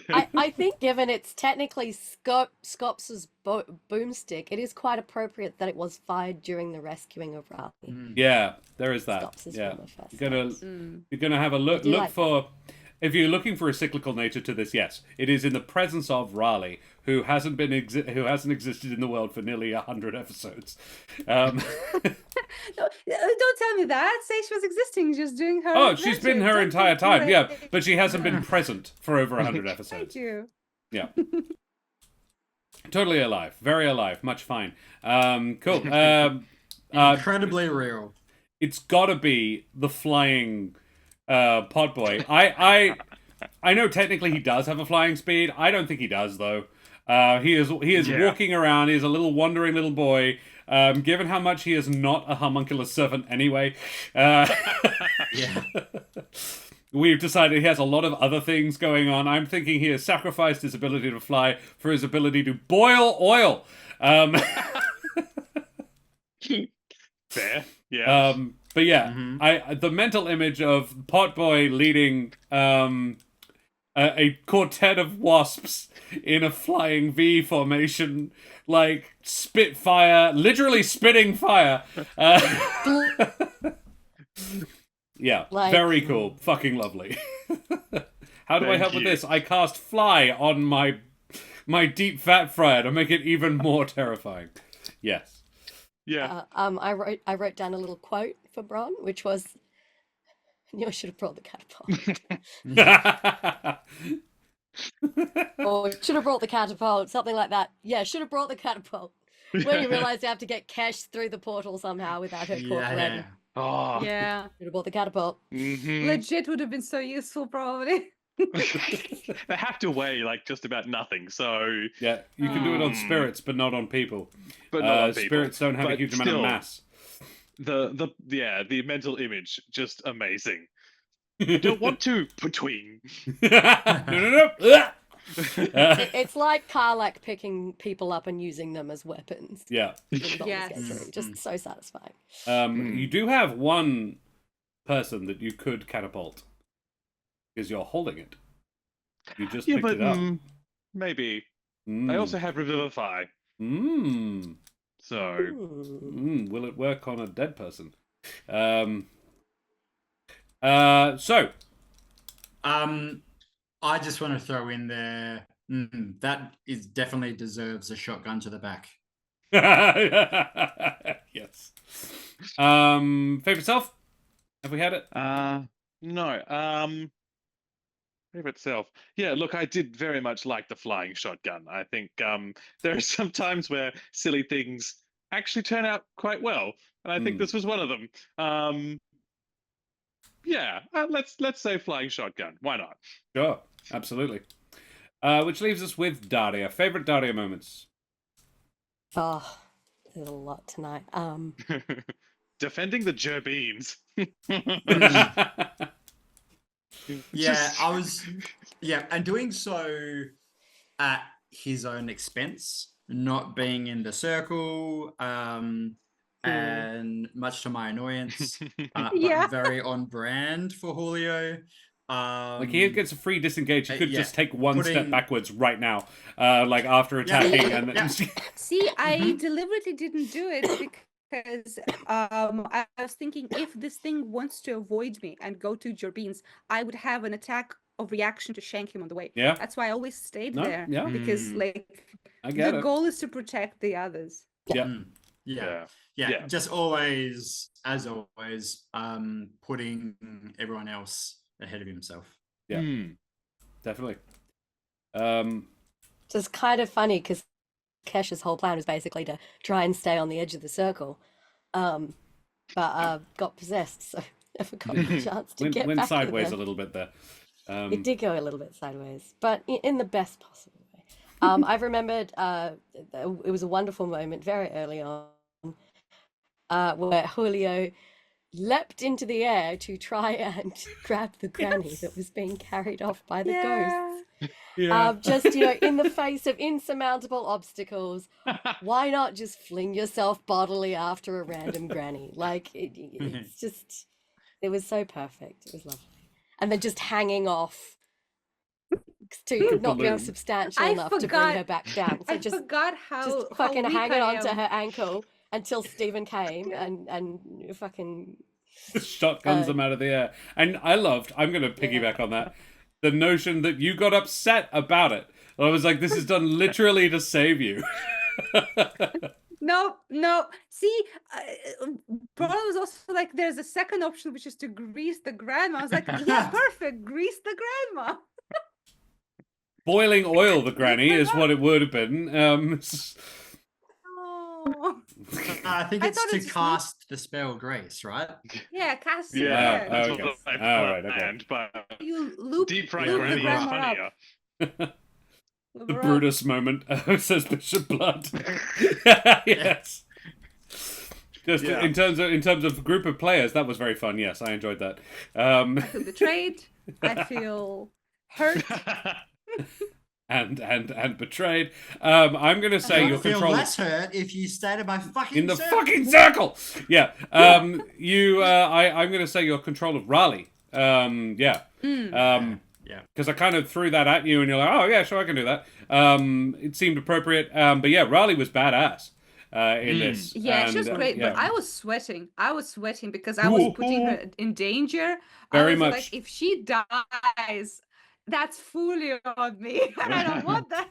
I mean, yes, but like I remember thinking at one point, she's being incredibly reckless. She's playing exactly like Julio. It's like Julio learned it from somewhere. And Yeah. I don't know if that's wonder where you what were they going had with in that, common Brendan, to but yeah, bond that was over. kind of what I was driving at. Yeah. That Yeah, she was the right hand of like a great pirate. She's a badass. She's Yeah. she's a boss bitch. but Gonna also hang back. where Julio learned his own style. Like he Yep. he picked up most like usually and it was one of my I remembered it from before, but watching the episode again, it was really nice. So what happened was she was in a dinghy at the bottom of a pier and trying to row away, and Julio jumps in and tries to drag her into the water, flubs it completely, and goes into the water, but she does not. Yes. And then Arthur jumped afterwards. Strong. And Julio was like, "Oh no, I'm drowning!" and tried to pretend that he was drowning to convince her. And I said in her voice, "I taught you to swim, Julio." Like she did not buy it for a second. I rolled for it, and you rolled to She did convince, not and care. just completely flubbed it. And then Arthur jumps in, does a bombie through the bottom of the boat, taking Raleigh with him, and like basically she surrendered because Arthur just does about half of her damage in one hit with the God Hammer. Yeah. Yeah, she was like, okay, ow, stop the goose. She messed with the honk and she got the bonk. Other favorite selves? Yeah, I miss Arthur. He was fun. He did. Favorite Me selves. He was fun. Favorite selves. I mean, yeah, I enjoyed the battle, and I enjoyed when Eric was like, "Just get into the circle, you bitch." He's like, "I'm like, oh, I'm possessed." Yes, No, but I a can't hear ghost. Oh you." no, I can't. Oh. Yeah, Bishop Blood says the same. Yes, very funny. Hey Tony, good to see you, mate. Any other favorite Julios? No? Excellent. Cool. Alrighty. Then we can go away from here. Not that I really, really want to, but Karen is very tired and I need to make her dinner. So, guys, we'll go away from here now. But thank you for hanging out with us this evening. I hope you enjoyed the episode. We'll be back to finish off this fight next week at the same time as tonight, which was 3.5 hours ago. Yeah.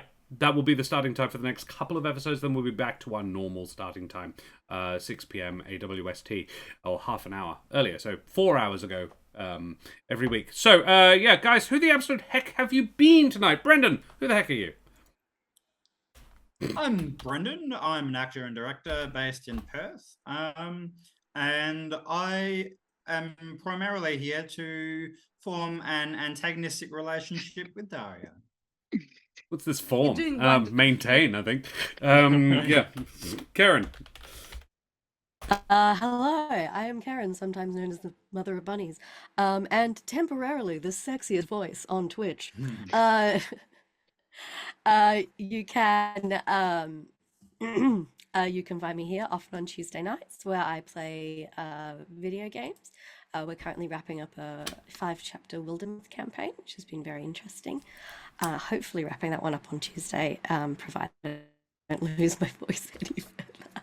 Otherwise, I'm here on Thursdays playing Cash Glittergweave, and at the moment on Fridays we're playing Vason over on the Lawrence channel, where I am returning as my private detective par excellence, Anita Blancfist, which has been loads of fun. We're going to go to a place with lots of magical earthquakes, which is definitely not going to backfire. It's going to be fine. Yeah. Cool. Yes. John? I'm John. I've been a performer for a long time, and I'm primarily here to worship the patron saint of flying deep fryers. Yeah, Stephen. Saint Stephen. Yep. Stephen, yeah. Have a lovely night, Soundboy. Thanks for joining us. Love it. Daria, who the heck are you? I'm Daria. I'm an artist and I play Julio here on Thursdays. And I'll be back next week. Yippee! Yes, you will. And I'll be Josh the Pirate. You know all the jazz. You can find me here on Corsair's Cove. Probably Tuesdays and Thursdays as well. Trying to be as much as possible. And yes, tomorrow night over on the Lawrights channel, and I might actually just do a shout out at the Lawright. The _law. Yes, I can spell. Right. Yeah.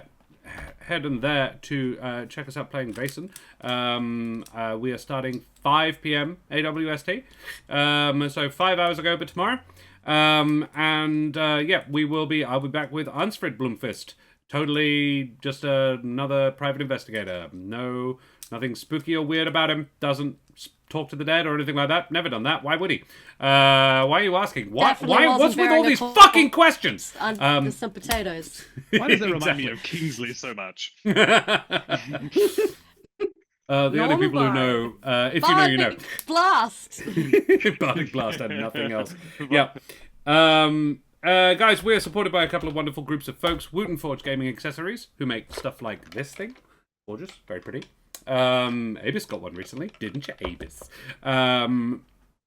And Trolllord Games, who are really splendid folks. They create a couple of fantastic games rule systems for TTRPGs on the internet. Well, you can play them not on the internet if you like, but if you want to see them, you can check out our YouTube, where we ran a game of Castles and Crusades. And I say I did, we didn't. Trolllord Chuck did for International Talk Like a Pirate Day. You can check that out on our YouTube, and all of our other previous episodes you may have missed. All their stuff is wonderful. You can be finding that at trolllord.com. We're going to go away from here now and raid somebody. Raid somebody. Find somebody to raid. Let us raid... Who shall we drop some folks on? Let's drop some folks on Mike Moans. Actually, you know what? GM Workshop is playing. Hell yeah. And we rarely get to raid GM Workshop, so we'll go and drop a raid on Rackham, that bloody champion. So tell him where you came from, show him the love like we always do, and we'll see you same bat time, same bat channel on Tuesday night for some more Wildermyth. And after that, we are going to have a look at Simulacra. So take care, guys. Hey, Batter Sparta, thank you very much. I hope you enjoyed. Yeah, say goodbye, everybody. Bye. Bye. Bye.